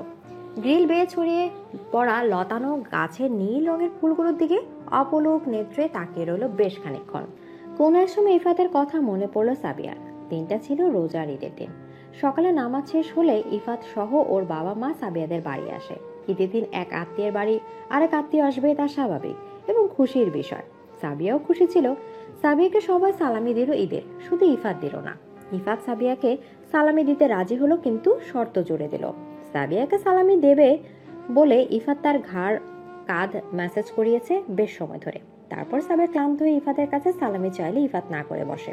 ইফু ভাই, অনেক হয়েছে, এখন সালামি দাও, আমাকে অনেকক্ষণ খাটাইছো। কিসের সালামি? তোকে কি বলছি যে তোকে এখনই সালামি দেব? এ মা, নিজেই তো বললে মেসেজ করে দিলে সালামি দিবে। ওমা তাই নাকি? এতটুকু কাজের জন্য কে টাকা দেবে? এতটুকু কাজ মানে আমাকে এখন সালামি দেবেন? এত কিছু জানি না। জানতে হবে না, যা তো কানের কাছে কাকের মতো কা কা করা বন্ধ কর। ভাই ভালো হবে না বলে দিচ্ছি। আমাকে থ্রেট দিচ্ছিস? ধরো, তাই করছি। তা কি করবি শুনি? করলেই দেখতে পাবে। ভালোই সালামি দিয়ে দাও বলছি।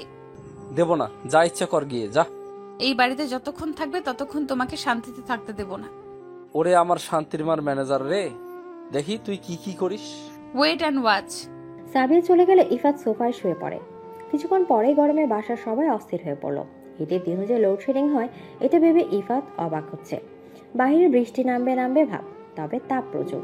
গুমোট পরিবেশে গরমটা একটু বেশিই লাগে। বাড়ির সবাই বিদ্যুৎ অফিসারদের গালাগাল করা শুরু করে দিল, অথচ কেউই জানে না এটা সাবিয়ার কাজ। প্রায় ঘন্টা কেটে গেল।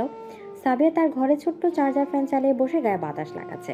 সাবিয়ার বাবা কোনো কারণে বাড়ির বাইরে এলে তার চোখ যায় বাড়ির মেইন সুইচের দিকে।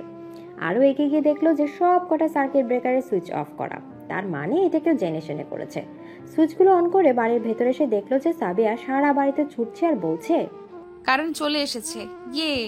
সাবিয়ার বাবা ধরে নিয়েছে এটা সাবিয়ার কাজ, কিন্তু কারেন্ট চলে যাওয়ার আশায় মেয়ের উচ্ছ্বাস দেখে সন্দেহ নিমেষে চলে গেল ইফাতের উপর।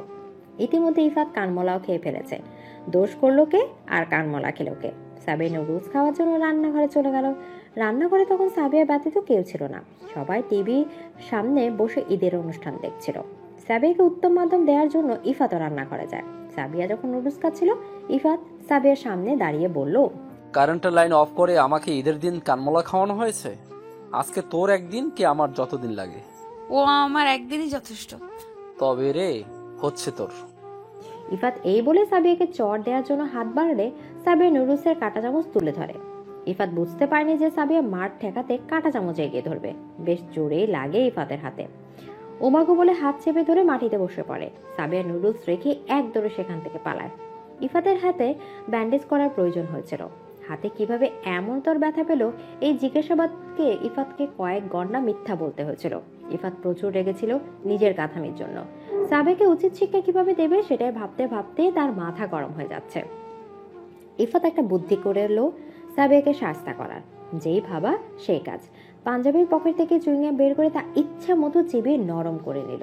তারপর সুযোগ বুঝে চলে গেল সাবিয়ার ঘরে। চুইংগাম কোথায় লাগাবে ভাবতে ভাবতে সাবিয়ার চিরুনির মধ্যে চুইংগাম পেঁচিয়ে বের হয়ে গেল। সাবিয়া বাথরুম থেকে ফ্রেশ হয়ে তোয়ালে দিয়ে ভালো করে পানি মুছে নিল। তারপর এলোমেলো চুল আঁচড়ানোর জন্য চিরুনি হাতে নিতেই হাতে আঠালো কিছুর অনুভব পেয়ে ভালো করে দেখলো যে এতে চুইংগাম লাগানো। তা আর বুঝতে বাকি রইল না এ কাজ কে করেছে। সাবিয়া কোনো রকমে চুলগুলো বেঁধে ইফাতকে খুঁজতে লাগলো, কিন্তু তাকে পেল না। ঘরে ফিরে আসার সময় ইফাতের জুতা জোড়া চোখে পড়লো সাবিয়ার। অমনি মাথায় শয়তানে বুদ্ধি খেলে গেল। এক দৌড়ে রান্নাঘরে কিছু একটা নিল এবং তা ইফাতের জুতার খুব সাবধানে ছড়িয়ে দিল। সন্ধ্যায় ইফাতরা চলে যাওয়ার সময় ইফাত সাবিয়ার দিকে তাচ্ছিলের হাসি দিয়ে জুতা জোড়া পরে বের হয়ে নিল। সাবিয়া নিজেও ভিলেন মার্কে হাসি দিল ইফাতকে দেখে, যদিও এই হাসির মানে ইফাত টের পাবে পরে। রাতে সাবিয়ার মা এসে সাবিয়াকে ইচ্ছা মতো ঝাড়ি দিয়ে গেলেন, কারণ ইফাত নাকি পানিতে পা জড়িয়ে বসে আছে। কারণ জুতার মধ্যে মরিচের গুঁড়া ছিল। পায়ে লাগার ফলে জ্বালাতনে এখন পাগল প্রায় ইফাত। প্রথমে গরমে পা জ্বলছে ভেবেছিল ইফাত, কিন্তু এই জ্বালা আরো বাড়তে থাকলে জুতা চেক করে লাল রঙের গুঁড়া থেকে বুঝতে আর বাকি ছিল না যে এটা কি। বেচারা যে শায়েস্তা হয়েছে। দুপুরে আজান হচ্ছে। ধ্যান ভাঙে শরীর সাবিয়ার। ঠোঁটের কোণে এক চিলতে হাসি নিয়ে ঘরে চলে যায়। লোকটার সাথে সাপে নেউলে সম্পর্ক হলো কোথাও একটি আলাদা অনুভূতি রয়ে গেছে, যে অনুভূতি পীড়াদায়ক। দেখতে দেখতে কেটে গেল এক সপ্তাহ। সাবিয়ার প্র্যাকটিক্যাল ক্লাসের ভেজালো শেষ। এখন সে বিয়ে বাড়ি যাওয়ার প্রস্তুতি নিচ্ছে। সবকিছু গোছগাছ করে তৈরি হয়ে বসে আছে কারণ ইফাত আসবে নিয়ে যেতে। সাবিয়া একাই চলে যেতে চেয়েছিল, কিন্তু একা বের হওয়ার জন্য একেবারেই তার জন্য বারণ। ইফাত না আসা অবধি সাবিয়ার মা মূল দরজায় বসেছিলেন পাহারায়, যাতে সাবিয়া লুকে বের হয়ে যেতে না পারে। যে দোষী মেয়ে, বলা যায় না কখন কোন ফাঁকে বের হয়ে যাবে, যে কারণে তাকে চোখে চোখে রাখতে হচ্ছে। বেশ সময় লাগিয়ে ইফাত এলো সাবিয়াকে নিতে। ইফাতের আসতে দেরি হওয়াতে সাবিয়া গাল ফুলে বসে আছে। ইফাতের এই গাল ফুলে মেয়েটাকে দেখে ভীষণ হাসি পাচ্ছে, কিন্তু সে নিজের হাসি চেপে রেখেছে। প্রকাশ করলে এখনই কোনো কাণ্ড ঘটিয়ে বসবে মেয়েটা, বলা যায় না এর মাথায় কখন কি খেলে। সাবিয়া বাইকে চড়ে বসলো। সাবিয়ার মা ইফাতকে বলে, বোনকে যেমন নিয়ে যাচ্ছ তেমন সেই সালামতে ফিরিয়ে নিয়ে এসো। খেয়াল রেখো বিয়ে বাড়িতে যেন কোনো বাদরামো না করে। চিন্তা করবেন না ছোট আম্মু, আমি একদম চোখে চোখে রাখবো। হ্যাঁ, একদম চোখে চোখ রাখবে। এসো খালি ওই দুই চোখ নিয়ে একদম তুলে নিয়ে মার্বেল খেলা শুরু করব। দুপুরের দিকে সাবিয়াকে নিয়ে বাসায় পৌঁছে ইফাত। রেনু খাবার টেবিলে খাবার সাজিয়ে বসে আছে। সাবিয়া এলে সাবিয়ার সাথে একসাথে খাবার খাবে। সাবিয়া রেনুর ভীষণ পছন্দ, পারলে তার জন্য সবকিছু করতে প্রস্তুত।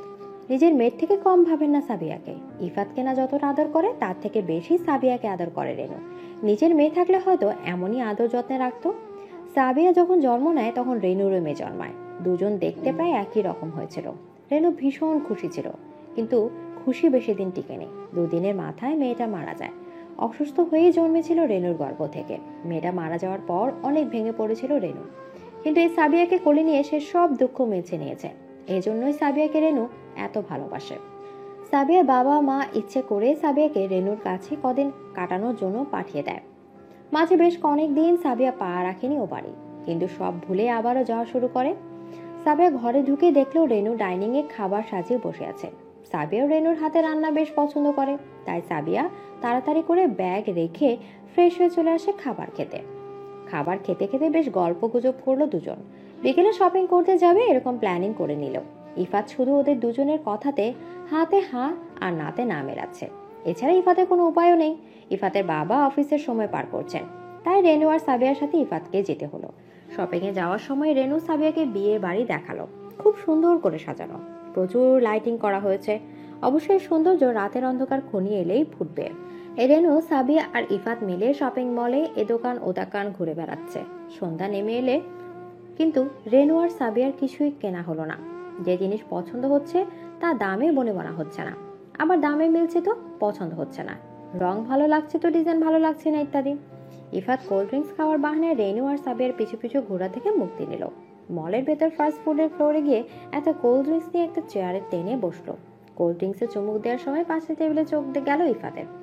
অবাক চোখে তাকালো সেদিকে, কারণ পাশের টেবিলের ছেলেটা একটা কোল্ড ড্রিঙ্কসের বোতল মাথায় চেপে ধরে আছে আর একটা বোতল থেকে পান করছে। ইফাত উঠে গিয়ে সে সামনে টেবিলে গেল। চেয়ারে বসতে বসতে বলল, আরে আরিয়ান ভাইয়া যে, এটা আপনি কি করছেন? আরে ইফাত যে, আর বলো না, মহিলাদের শপিং এর চক্করে এখন মাথা চক্কর কাটছে। আপনিও চক্করে পড়েছেন? কি কপাল দেখেন, চক্কর থেকে বাঁচতে আমিও এখানে এসেছি। তাই নাকি? হ্যাঁ ভাই, বিকাল থেকে মা আর তার সাধের কন্যা মিলে ঘুরছে তো ঘুরছেই, কিন্তু এখনো কিছু কিনে নেই। বলেন কেমন লাগে? এত কিভাবে ঘুরতে পারে এরা? কাহিনী শেষ। আর সাধের কন্যা মানে তোমার নিজের বোন আছে নাকি? শেষ আর কোথায় হলো ভাই? এই যে দুঃখে আমি এখানে বসে মাথা ঠান্ডা করতে কোল্ড ড্রিঙ্কস নিলাম, আর ওটা হচ্ছে আমার ছোট চাচার মেয়ে। মা তাকে নিজের মেয়ের মতোই কলিজা দিয়ে ভালোবাসে। বুঝলাম। আমার অবস্থা দেখে কি মনে হচ্ছে তোমার? মনে হচ্ছে মাইনকা চিপায় আটকে আছেন। মাইনকা চিপাই না, কোনো ক্রাশারের মধ্যে পড়ছি। গত 5 দিন যাবৎ শপিং করছে, অথচ তাদের শপিং শেষ হয় না। আজকে দুপুরে আসছে আর এখন সন্ধ্যা, তবু তাদের কেনাকাটা শেষ হয় না।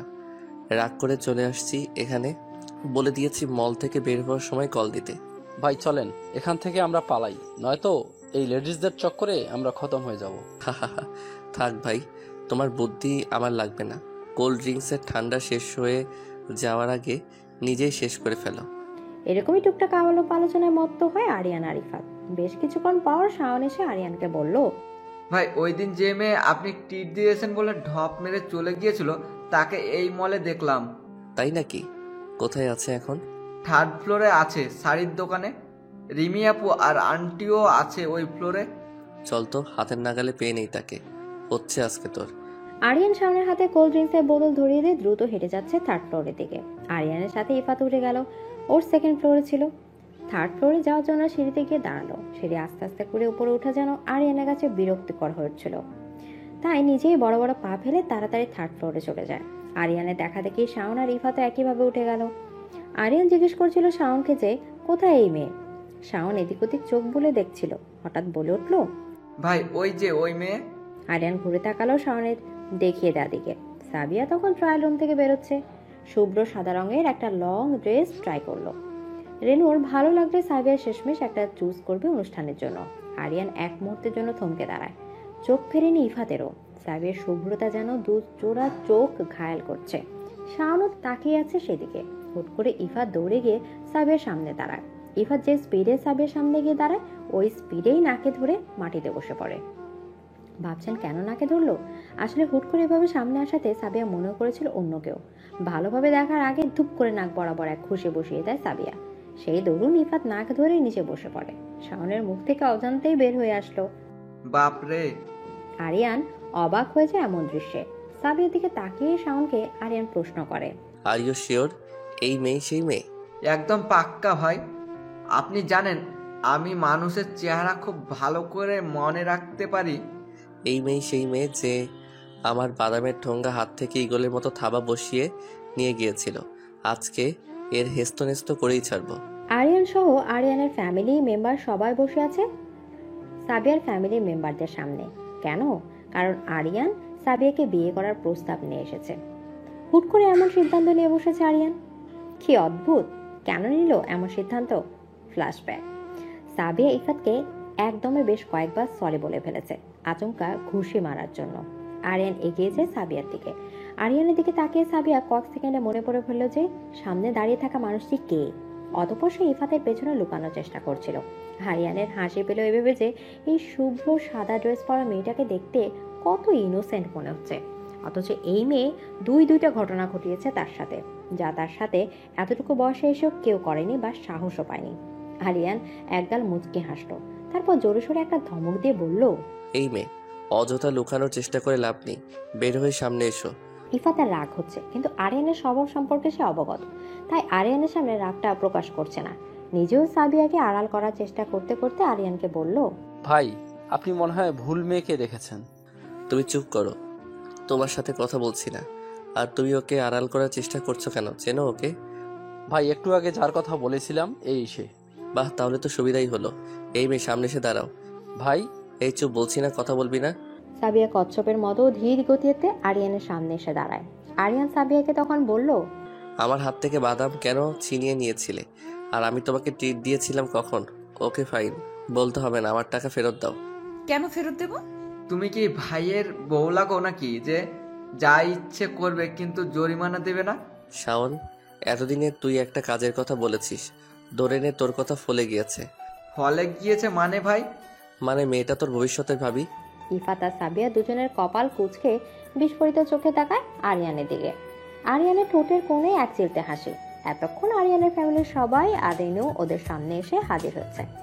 আরিয়ানের জোর গলায় আওয়াজে কেনাকাটা বন্ধ করে কি হয়েছে দেখতে হাজির হয় সবাই। শেষের কথাটা শুনে উপস্থিত ফ্যামিলির লোক সবাই অবাক হয়। আরিয়ানের ফ্যামিলি আরিয়ান বিয়ে করতে চাওয়া খুশি হবে নাকি ছেলের হুট করে কাউকে না জেনে বিয়ে করার সিদ্ধান্ত নেওয়াতে দুঃখ পাবে তা বুঝতে পারছে না। ইফাতের মাথায় যেন বজ্রপাত পড়ছে। বর্তমানে সাবিয়ার ফ্যামিলি এই বিয়ের প্রস্তাবে রাজি হচ্ছে না। 3টা কারণ দর্শিয়েছে রাজি না হওয়ার পেছনে। প্রথমত, মেয়ের বিয়ের বয়স হয়নি। দ্বিতীয়ত, ছেলে মেয়ের বয়সের তফাৎ অনেক। তৃতীয়ত, ছেলে রাজনৈতিক কাজে জড়িত। এসব শোনার পর আরিয়ানের ফ্যামিলি খুব হতাশ হয়, কিন্তু আরিয়ান নাছোড় বান্দা। আজকে রাতের মধ্যে বিয়ে করে নিয়ে যাবে সাবিয়াকে, নয়তো এখান থেকে এক চুল পরিমাণও নড়বে না বলে শপথ করেছে। আরিয়ান যে লাভের ফার্স্ট সাইডে পড়ে গিয়েছে, এই প্রথম কারোর জন্য এমন হয়েছে। এই প্রথম আরিয়ান কাউকে হারিয়ে ফেলার ভয় পাচ্ছে। তাই সাবিয়াকে নিজের করে নেওয়ার জন্য আর এক মুহূর্ত দেরি করতে নারাজ আরিয়ান। রাত প্রায় 10টা বাজতে চললো। আরিয়ান ঠায় বসে আছে, এক চুলও নড়েনি। সাবিয়ার মা রাগ করে আজ কয়েলও জ্বালায়নি। আরিয়ান বসে বসে মশার আতিথ্যতা গ্রহণ করছে। সাবিয়া ঘরে ঘাপটি মেরে বসে আছে। সাবিয়ার মা সাবিয়াকে কতক্ষণ বকাঝকা করলো কেন যে আরিয়ানের সঙ্গে আমার দুষ্টুমি করতে গেল সেই জন্য। এখন তার খেসারত দিতে হবে। রেনু সাবিয়াকে জড়িয়ে ধরে বসে আছে। ইফাত একবার বাড়ির বাইরে যাচ্ছে, আরেকবার ভেতরে আসছে। সাবিয়ার বাবা আর জেঠা মিলে আলোচনা করছে। সাবিয়ার বাবা রাজিই হচ্ছে না। সাবিয়ার মা মনে মনে একবার রাজি হচ্ছেন তো আরেকবার রাজি হচ্ছেন না। এসব কিছুই সে প্রকাশ করছে না আপাতত।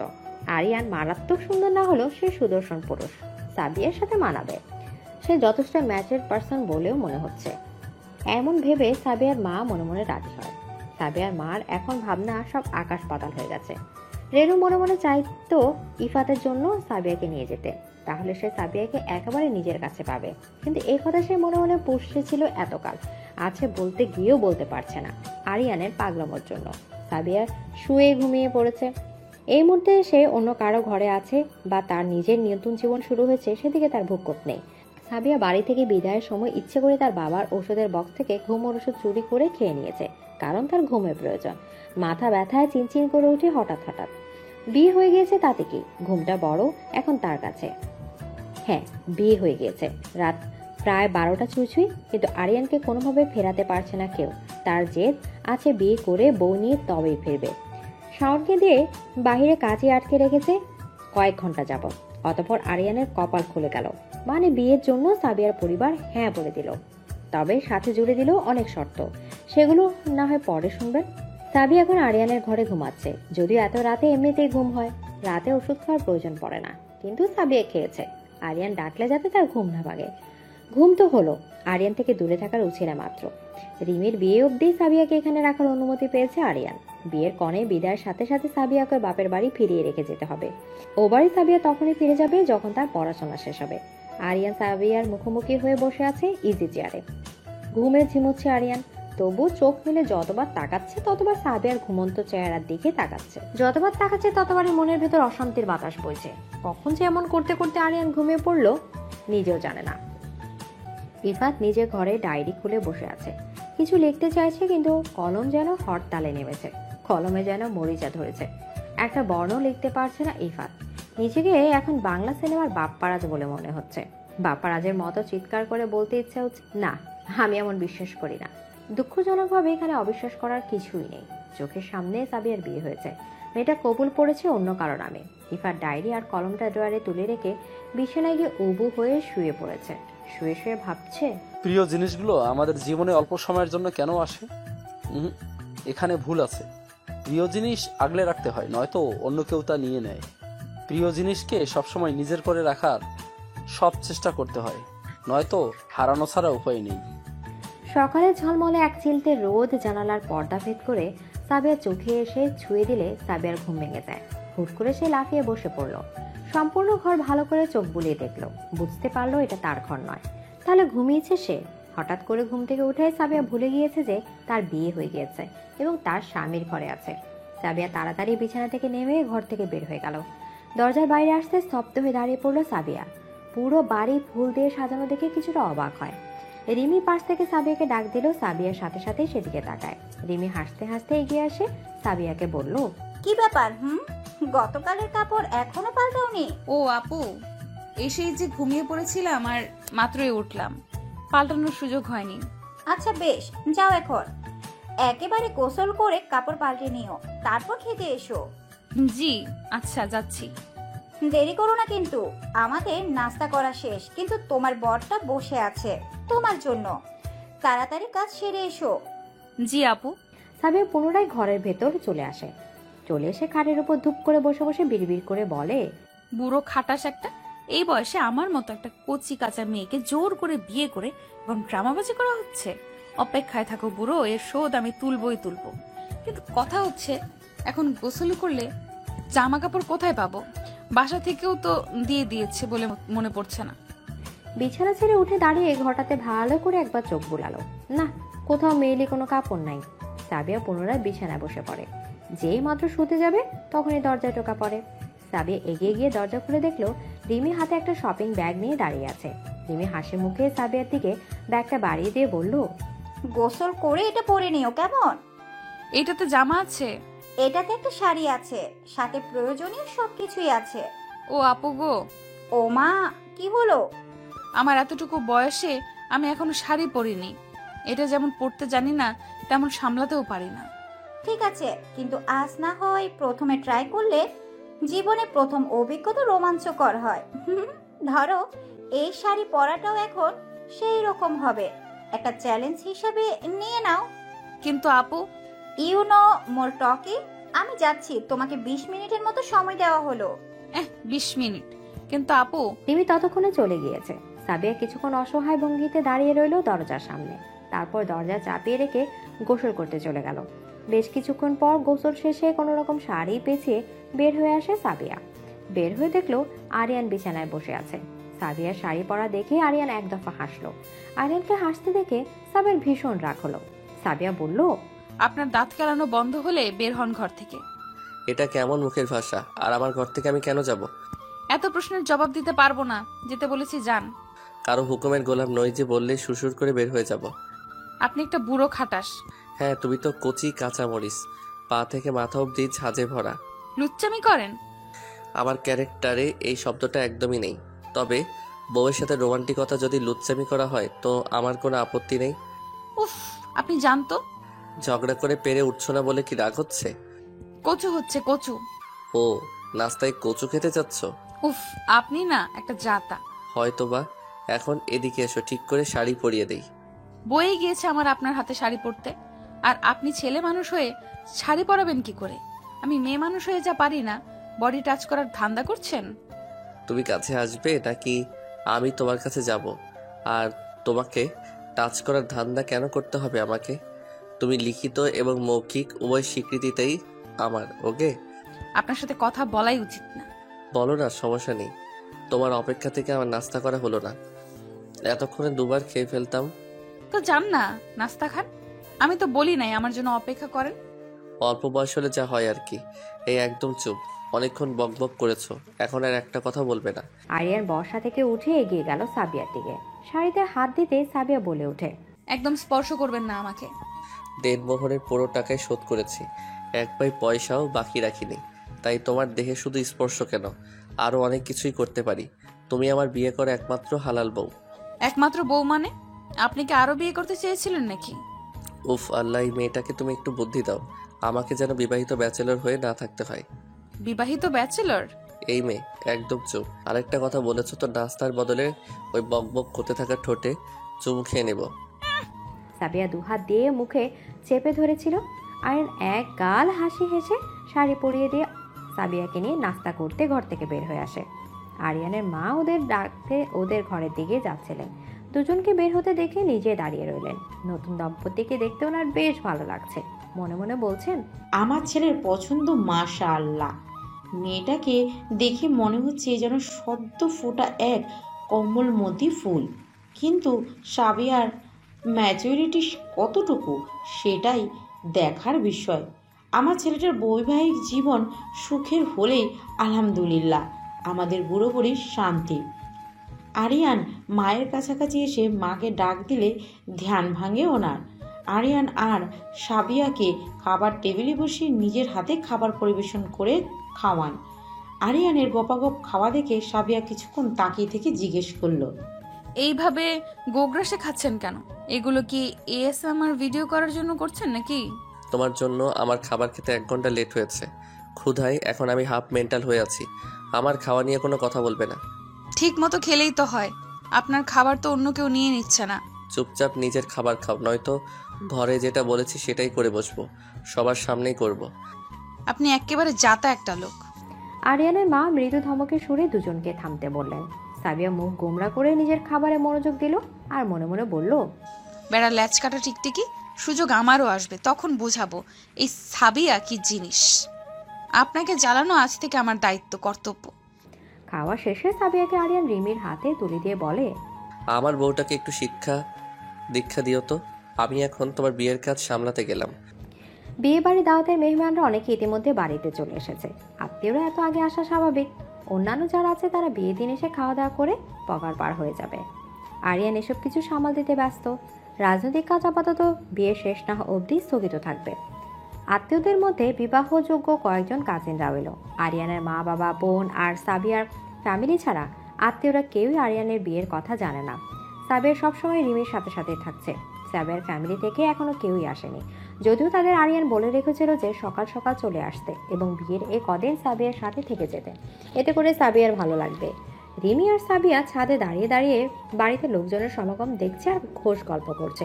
একসময় সামিয়া রিমিকে বলল যে, এইভাবে শুধু শুধু দাঁড়িয়ে থাকতে ভালো লাগছে না আপু, সাথে কিছু মচমচে চিপস বা আচার খেলে ভালো লাগতো।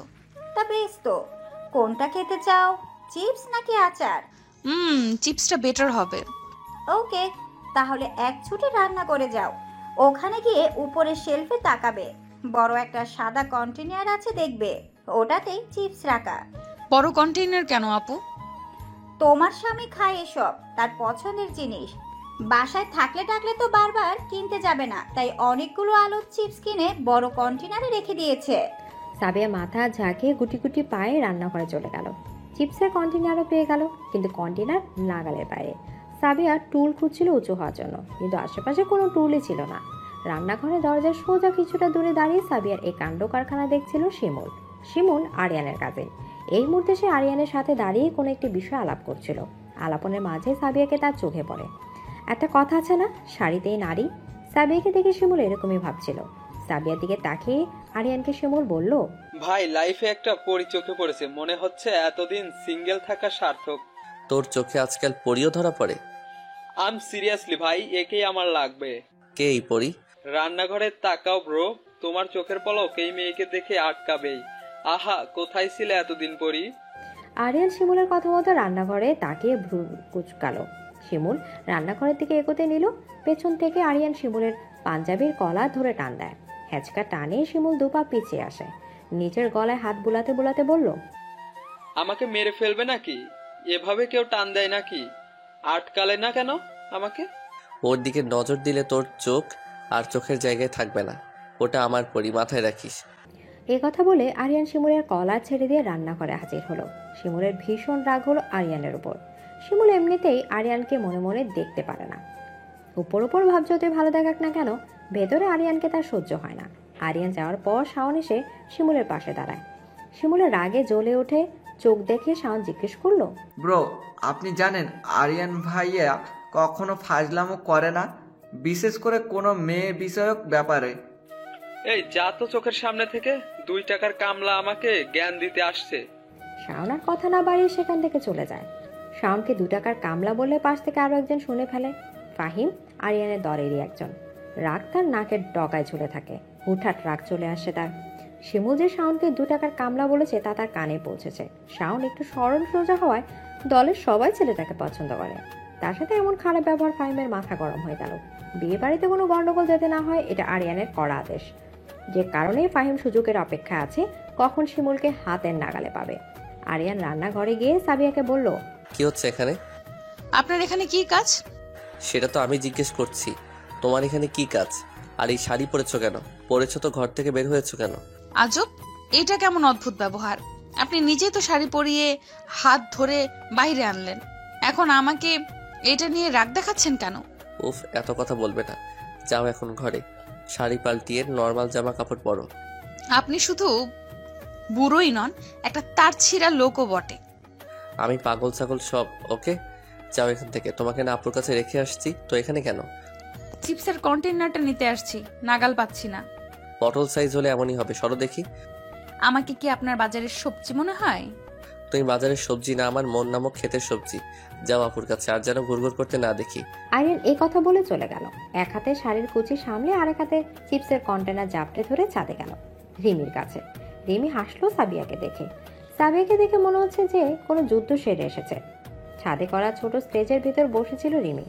সাবিয়া রিমির পাশে গিয়ে বসে কন্টেনার ঢাকনা খুলে প্রথমে গপাগপ কতগুলো চিপস খেয়ে ফেললো। রিমি বলল, সে কি সাবিয়া, এভাবে খাচ্ছ কেন?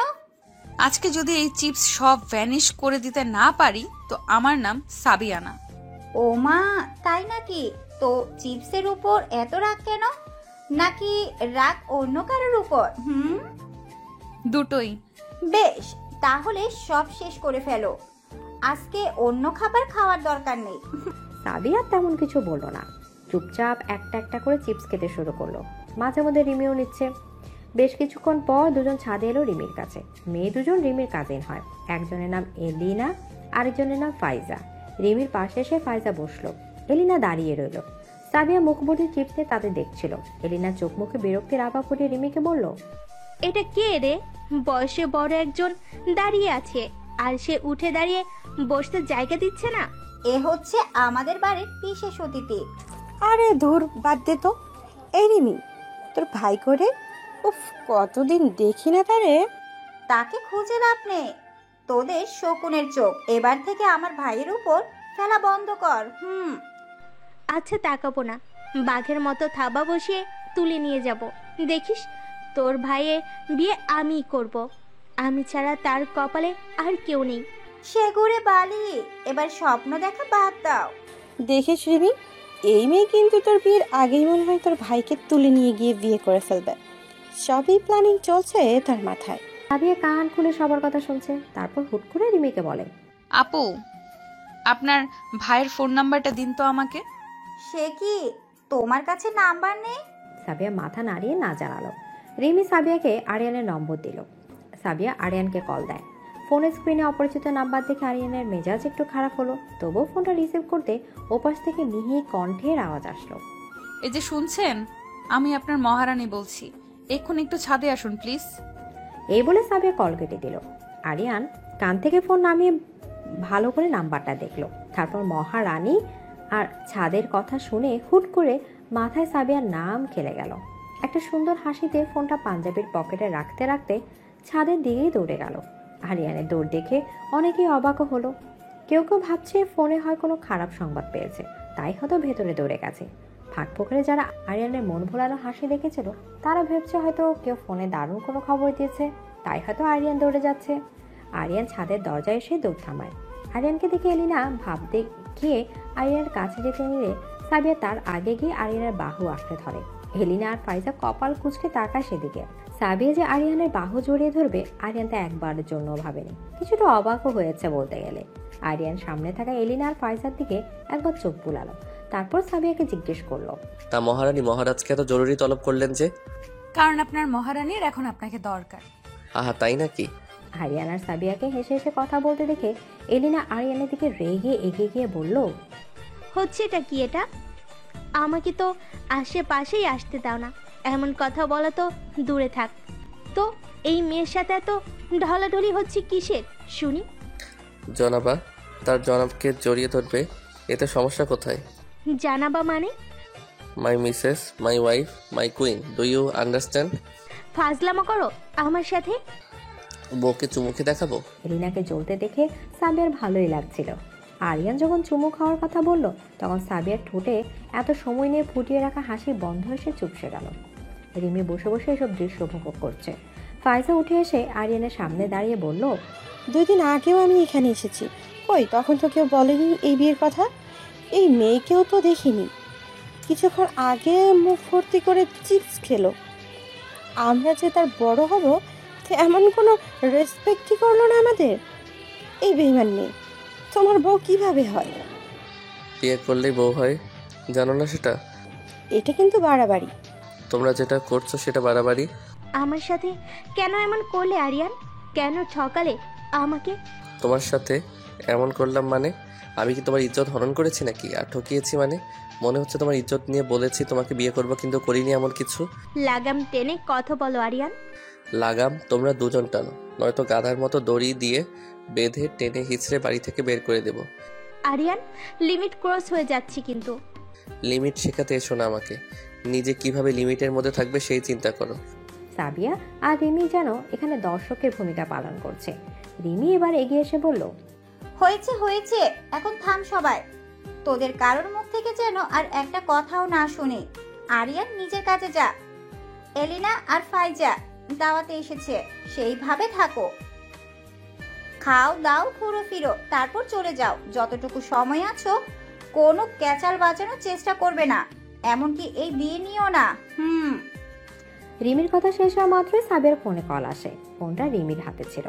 ফোন স্ক্রিনে এক শব্দের মা লেখাটা দেখে রিমি হেসে সাবিয়ার হাতে ফোনটা দিয়ে দেয়।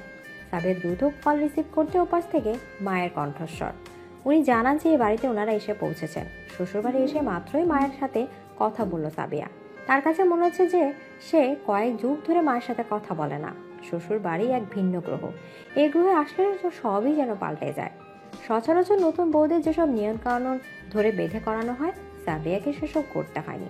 তবুও যেন ভিন্ন এক অনুভূতি আঁকড়ে ধরেছে সাবিয়াকে। সাবিয়া দৌড়ে নিচে যেতে গেলে আরিয়ান সাবিয়ার হাত ধরে ফেলে। সাবিয়া আরিয়ানের দিকে তাকালে আরিয়ান বলল, মহারানী ধীরে যাও, নয়তো অকালে দাঁত ভাঙলে আমার আগে তোমাকেই বড়ি লাগবে। বউয়ের ফোকলা দাঁত হলে মানুষজন কি বলবে? আপনি একটা জাতা। সাবিয়ার প্রতি আরিয়ানের আহ্লাদি কথা শুনে যেন এলিনার বিরক্ত চরম পর্যায়ে পৌঁছালো। ফাইজা আর এলিনা অপ্রসন্ন চোখে আরিয়াসা দম্পতি নেমে যাওয়া দেখছে। ও আরিয়াসা বুঝেননি? বলছি আরিয়ানের আরিয়া এবং সাবিয়া থেকে সা মিলে আরিয়াসা। প্রতি দম্পতির একটা কিউট নাম থাকা প্রয়োজন, যাতে সবাই এক নামে চেনবে। আরিয়ান আর সাবিয়া দুজন সিঁড়ি বেয়ে নামতে নামতে বলেছিল, চলো শ্বশুর শাশুড়ির সাথে দেখা করে আসি। আমার হাত তো ছাড়েন। বইয়ের হাত কি ছাড়ার জন্য এতগুলো টাকা দেনমোহর দিয়ে বিয়ে করেছি নাকি? কথা না বলে চলো যাওয়া যাক। আমি একা হেঁটেই নামতে পারবো। মনে হচ্ছে কোলে চড়তে চাচ্ছ। আমি কখন বললাম এই কথা? মনে মনে বলেছ, আমি মনের কথা শুনে ফেলেছি। কচু চেনেন? কচু কচু শুনেছেন আপনি? ওহো, তার মানে তোমার মন কচু খেতে চাচ্ছে। আচ্ছা দাঁড়াও, আম্মুকে বলবো। উফ, আপনি এত জ্বালাচ্ছেন কেন আমাকে? সে কি তুমি জ্বলছো? আমি তো ভাবছি তুমি শুধু এলিনা আর ফাইজার কথাতেই জ্বলেছ। তাদের কথায় আমি চলতে যাব কোন শোকে? যতটুকু ধারণা তারা তোমার বরকে নিয়ে কিছু বলেছে, তাই তুমি জ্বলেছ আর জ্বালাপোড়া কমাতে আমাকে কল করেছো। মোটেও না। মোটের উপর এটাই হ্যাঁ। সাবিয়াকে জ্বালাতন করতে আরিয়ানের বেশ ভালো লাগছিল। কে জানতো হুট করে এই পিচ্চিকে ভালো লেগে যাবে, চোখে হারাতে হবে তাকে, ভালোবাসা বাড়বে তার জন্য। তখন তো এই মেয়েটা নিতান্তই আরিয়ানের নামে লেখা। আরিয়ান শেষ সিঁড়ি পার হতে হতে বলল, তুমি আমার লিখিত সম্পত্তি, বুঝলে মহারানী? মানুষ কখনো সম্পত্তি হয় নাকি? হ্যাঁ হয়তো, আমিও কিন্তু তোমার সম্পত্তি। লাগবে না এমন বুড়োর সম্পত্তি। বুড়ো বলছো বলো, সমস্যা নেই। এখনই হাত বাড়ালে ডজন খানেক ছুটে এসে সামনে হাজির হবে। মনে হয় ডজন খানেক রেডিমেড গার্লফ্রেন্ড বানিয়ে রেখেছে। এই শোনো, আমার নজর একদম ভেজাল মুক্ত। আজ পর্যন্ত একজন ছাড়া অন্য কারো দিকে একবারে বেশি দুবার তাকাইনি। একবার তাকানো তাও প্রয়োজনে, বিনা প্রয়োজনে আমি কিছুই করি না। বাহ, একজনের উপর তবুও নজর আছে। নজর আছে তো আমাকে কেন বিয়ে করছেন? এই শোনো, সঠিক না জেনে মন্তব্য করতে নেই। আমি এক নারীতে আসক্ত, আর সেটা হচ্ছে আমার মহারানী বউ। আমার ক্যারেক্টার প্রচুর টাইট। সাবিয়া কিছু বলতে যাবে এমন সময় সাবিয়ার মা সাবিয়ার সামনে এসে দাঁড়ায়। সাবিয়ার কথা না বলে মায়ের কাছে দৌড়ে যায়। মেয়েকে শাড়িতে যেন পরিপূর্ণ রমণী মনে হচ্ছে। আরিয়ান এগিয়ে গিয়ে শাশুড়িকে সালাম জানালো। মিনিট খানেক পর রিমু নেমে আসে ছাদ থেকে, সাথে ফাইজা আর এলিনাও আসে। ড্রয়িং রুমে বসে সবাই আড্ডা দিচ্ছে। বাইরে বাগানের পাশে খালি জায়গাটায় বড় পাতিলে দুপুরে রান্না চলছে, কারণ বাড়ি ভর্তি মেহমান বলা চলে। এতজনের রান্না বাড়ির ভেতর করলে হিমশিম খেতে হবে, তাই আরিয়ান বাহিরে রান্নার ব্যবস্থাও করে। বিয়ের দিন পর্যন্ত প্রতিবেলার খাবার বাইরে রান্না হবে। এলিনার মনে মনে প্ল্যানিং চলছে, কিভাবে আরিয়ানকে নিজের করে পাবে আর সাবিয়াকে তাড়িয়ে দেবে এসব চিন্তা। কিন্তু এই কাজে কি সে সফল হতে পারবে? দুপুরে খাবারের জন্য ড্রয়িং রুমে লম্বা করে কাপড় বিছিয়ে আসন করা হলো। সবাই এখানে বসে খাওয়া দাওয়া করবে। আরিয়ান হুট করে বিয়ে করে, এ খবর ফ্যামিলির বাইরে শাওন ছাড়া আর কেউই জানে না। আজকে সবাই একসাথে আড্ডা দিতে বসে উপস্থিত সকলেই জেনেছে আরিয়াসা দম্পতির বিয়ে উপলক্ষে আজকে দুপুরে খাওয়া দাওয়া হবে বড়সড় করে। ফাইজা কিছুটা বিরক্ত, ফাইজাও আরিয়ানকে পছন্দ করত, কিন্তু এলিনা যে আরিয়ানকে পছন্দ করে সেটা জানার পর ফাইজা নিজের কথা নিজের কাছেই চেপে দিয়ে রাখে। এলিনা যেন সর্বাঙ্গে রাগ প্রবাহিত হচ্ছে। সে চাইছে আরিয়ানকে ইগলের মতো ছো মেরে আরিয়ানকে তুলে নিয়ে অন্য কোথাও চলে যেতে, কিন্তু কি করবে? এই জন্য চাই পাকাপোক্ত প্ল্যানিং। সবাই যে যার মতো ফ্লোরে বিছিয়ে রাখা কাপড়ের ওপর বসে পড়ল। কাজের লোকগুলোর সাথে আরিয়ানও হাতে হাত মেলে খাবার পরিবেশনের জন্য এগিয়ে দিচ্ছে। আরিয়ান দেখলো সাবিয়া ইফাতের সাথে কথা বলছে। ও হ্যাঁ, সাবিয়ার পরিবারের সাথে ইফাতের পরিবারও এসেছে। ইফাত সুযোগ খুঁজেছিল সাবিয়ার সাথে কথা বলার জন্য। ইফাতের ব্যথাতুর হৃদয়টা একটু বেদনামুক্ত করতে সাবিয়ার সাথে একটুখানি কথা বলতে চাইছিল একাকিত্বে। সবাই খাবারে ব্যস্ত হয়ে গেলে ইফাত এই সুযোগ কাজে লাগাতে চাইল। সাবিয়া মাথা নিচু করে দাঁড়িয়ে আছে। ইফাত অপলক দৃষ্টিতে তাকিয়ে আছে সাবিয়ার দিকে। মেয়েটাকে শাড়িতে এত কেন মানিয়েছে সেটাই ভাবছে। ইফাতের চাহনি আরিয়ানের চোখও এড়ায়নি। হাত থেকে মাংসের বাড়িটা অন্য একজনের হাতে ধরিয়ে দিয়ে সাবিয়ার দিকে এগিয়ে গেল। শুধু এগিয়ে নয়, এক প্রকার ছুটে গেল বলতে হয়। আরিয়ান সাবিয়া আর ইফাতের মাঝখানে ইফাতের মুখোমুখি হয়ে দাঁড়ায়। ইফাতের চোখে চোখ রেখে গম্ভীর স্বরে বলে, খাওয়ার সময় খেতে হয়, নয়তো খাবার ফুরিয়ে গেলে রাতের আগে পাবে না। যাও খেতে বসো। তারপর সাবিয়ার দিকে ফিরে সাবিয়াকে বলল, তোমাকে না বসিয়ে এসেছি, উঠে এলে কেন? শাশুড়িকে গিয়ে এক্ষুনি জিজ্ঞেস করছি যে তিনি কি স্বামীর আদেশ মানতে নিষেধ করেছেন কিনা। প্লিজ প্লিজ প্লিজ, মাকে কিছু বলবেন না, নয়তো সবার সামনে ধুলাই দেওয়া শুরু করবে আমাকে। ঠিক আছে, বলবো না, তবে আমার কথা শুনতে হবে, নয়তো একদম ঘরবন্দি করে রাখবো। এই বলে আরিয়ান সাবিয়ার হাত ধরে নিয়ে খেতে বসায়। পাশে আরিয়ান নিচে বসে। দুজনকে পাশাপাশি বসতে দেখে ইফাতের হৃদয় ভার হয়ে এলো। এলিনার হিংসে বাড়লো কয়েক গুণ, আর শিমুলের লোলুপ চোখে তিক্ততা। এতগুলো মানুষ যারা আরিয়াসা দম্পতিকে নিয়ে খুশি প্রকাশ করছে, তাদের মধ্যে এই তিনজন ভিন গ্রহের প্রাণীর মতো বিহেভ করছে। কারো বুকে জ্বালা করে না বলা ভালোবাসার প্রেয়সীর জন্য, কারো লোমকূপে দানা বাঁধে হিংসার পোকা, আর কারো বা চোখে ভেসে বেড়া ললসার নদী। শিমুল সিগারেট খাওয়ার জন্য বাইরে বের হচ্ছিল। শিমুলের বাড়ির বাইরে আসা ফাহিমের চোখ এড়ায়নি। ফাহিম শিমুলকে শায়েস্তা করতে নজর রাখছিল তার উপর। সিগারেট জ্বালানোর জন্য দেশলাই খুঁজে পেল না। তার মনে হলো যেখানে রান্না হয়েছে সেখানে দেশলাই পাওয়া যেতে পারে। এই ভেবে সেদিকে এগোচ্ছিল। ফাহিম ছোট বাটির এক বাটি গরম ডাল হাতে নিয়ে শিমুলের উদ্দেশ্যে এগোলো। কাছাকাছি আসতে শিমুল কিছুতে বেজে পড়ে যাওয়ায় ভঙ্গিতে শিমুলের পায়ে গরম ডাল ফেলে দেয় বাটি সহ। যদিও ফাহিমের ইচ্ছে ছিল বুক বরাবর ফেলতে, কিন্তু মানবিকতা দেখে বেশি কষ্ট দিতে চাইল না, যে কারণ প্ল্যান মুহূর্তেই চেঞ্জ করে নিল। ডাল পায়ে পড়ার সাথে সাথে আহ বলে চিৎকার বেরিয়ে আসে শিমুলের কণ্ঠ থেকে। বাইরে থাকা আশেপাশের মানুষজন ছুটে আসে শিমুলের দিকে। তার এই অবস্থা দেখে কেউ কেউ ছুটলো পানি আনার জন্য। ফাহিম সেখান থেকে কেটে পড়লো। বাইরে হুলস্থুল অবস্থা দেখতে অনেকে খাবার রেখে উঠে দেখতে যাচ্ছিল। যারা উঠছিল আরিয়ানের বাবা তাদের বেশ কড়া কণ্ঠে বলে দিল যে, খাবার রেখে কেউ এক পা উঠবে না এখান থেকে। বাইরে কোনো সুনামি হচ্ছে না যে খাবার রেখে উঠতে হবে। খাওয়া শেষ না করে কাউকে যেন উঠতে না দেখি। এমনও তোর কথা শুনে যে যার খাবার খাওয়াতে মনোযোগী হলো। কিছু দূরে বাড়ির সদর দরজায় দাঁড়িয়েছিল শাওন। ফাহিম যে কাজ ইচ্ছে করে করেছে এটুকু তার মাথায় খেলে গেল। ফাহিম মুচকে মুচকে হেসে শাওনের দিকে এগিয়ে গেল। শাওন ফাহিমকে আস্তে করে জিজ্ঞেস করে, ভাই এটা কি ছিল? ধুর বেটা, কথা বলিস না, চল খেতে বসবি। উফ, ডালের স্বাদ কিন্তু একটু বেশি টেস্টি হয়েছে। আমি ইতিমধ্যে চেক করে ফেলেছি, চল এবার একসাথে খাবো। এই বলে ফাহিম শাওনকে বাড়ির ভেতর নিয়ে যায় খাবার খাওয়ার জন্য। ওদিকে বালতি ভর্তি পানি দিয়ে শিমুলের পা জুবিয়ে বসে রাখা হয়েছে। ছেলে মানুষ তাই কান্নাকাটি করতে পারছে না।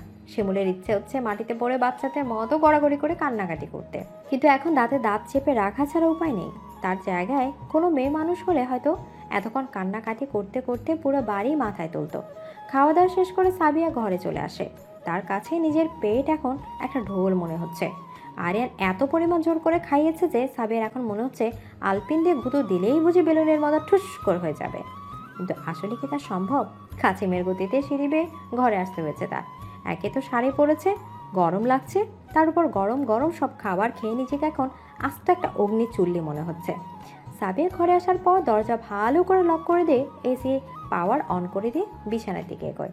বিছানার এক পাশে কয়েক সেট সুতো কাপড় আর 3 পিস রাখা। সাবিয়া খুশি হলো জামা দেখে, কারণ সে এখন এই শাড়ির ভেজাল থেকে মুক্ত হতে পারবে। এই ভেবে সাবিয়া শাড়ি খুলে ফেলে, ছুঁড়ে ফেলে সোফার দিকে।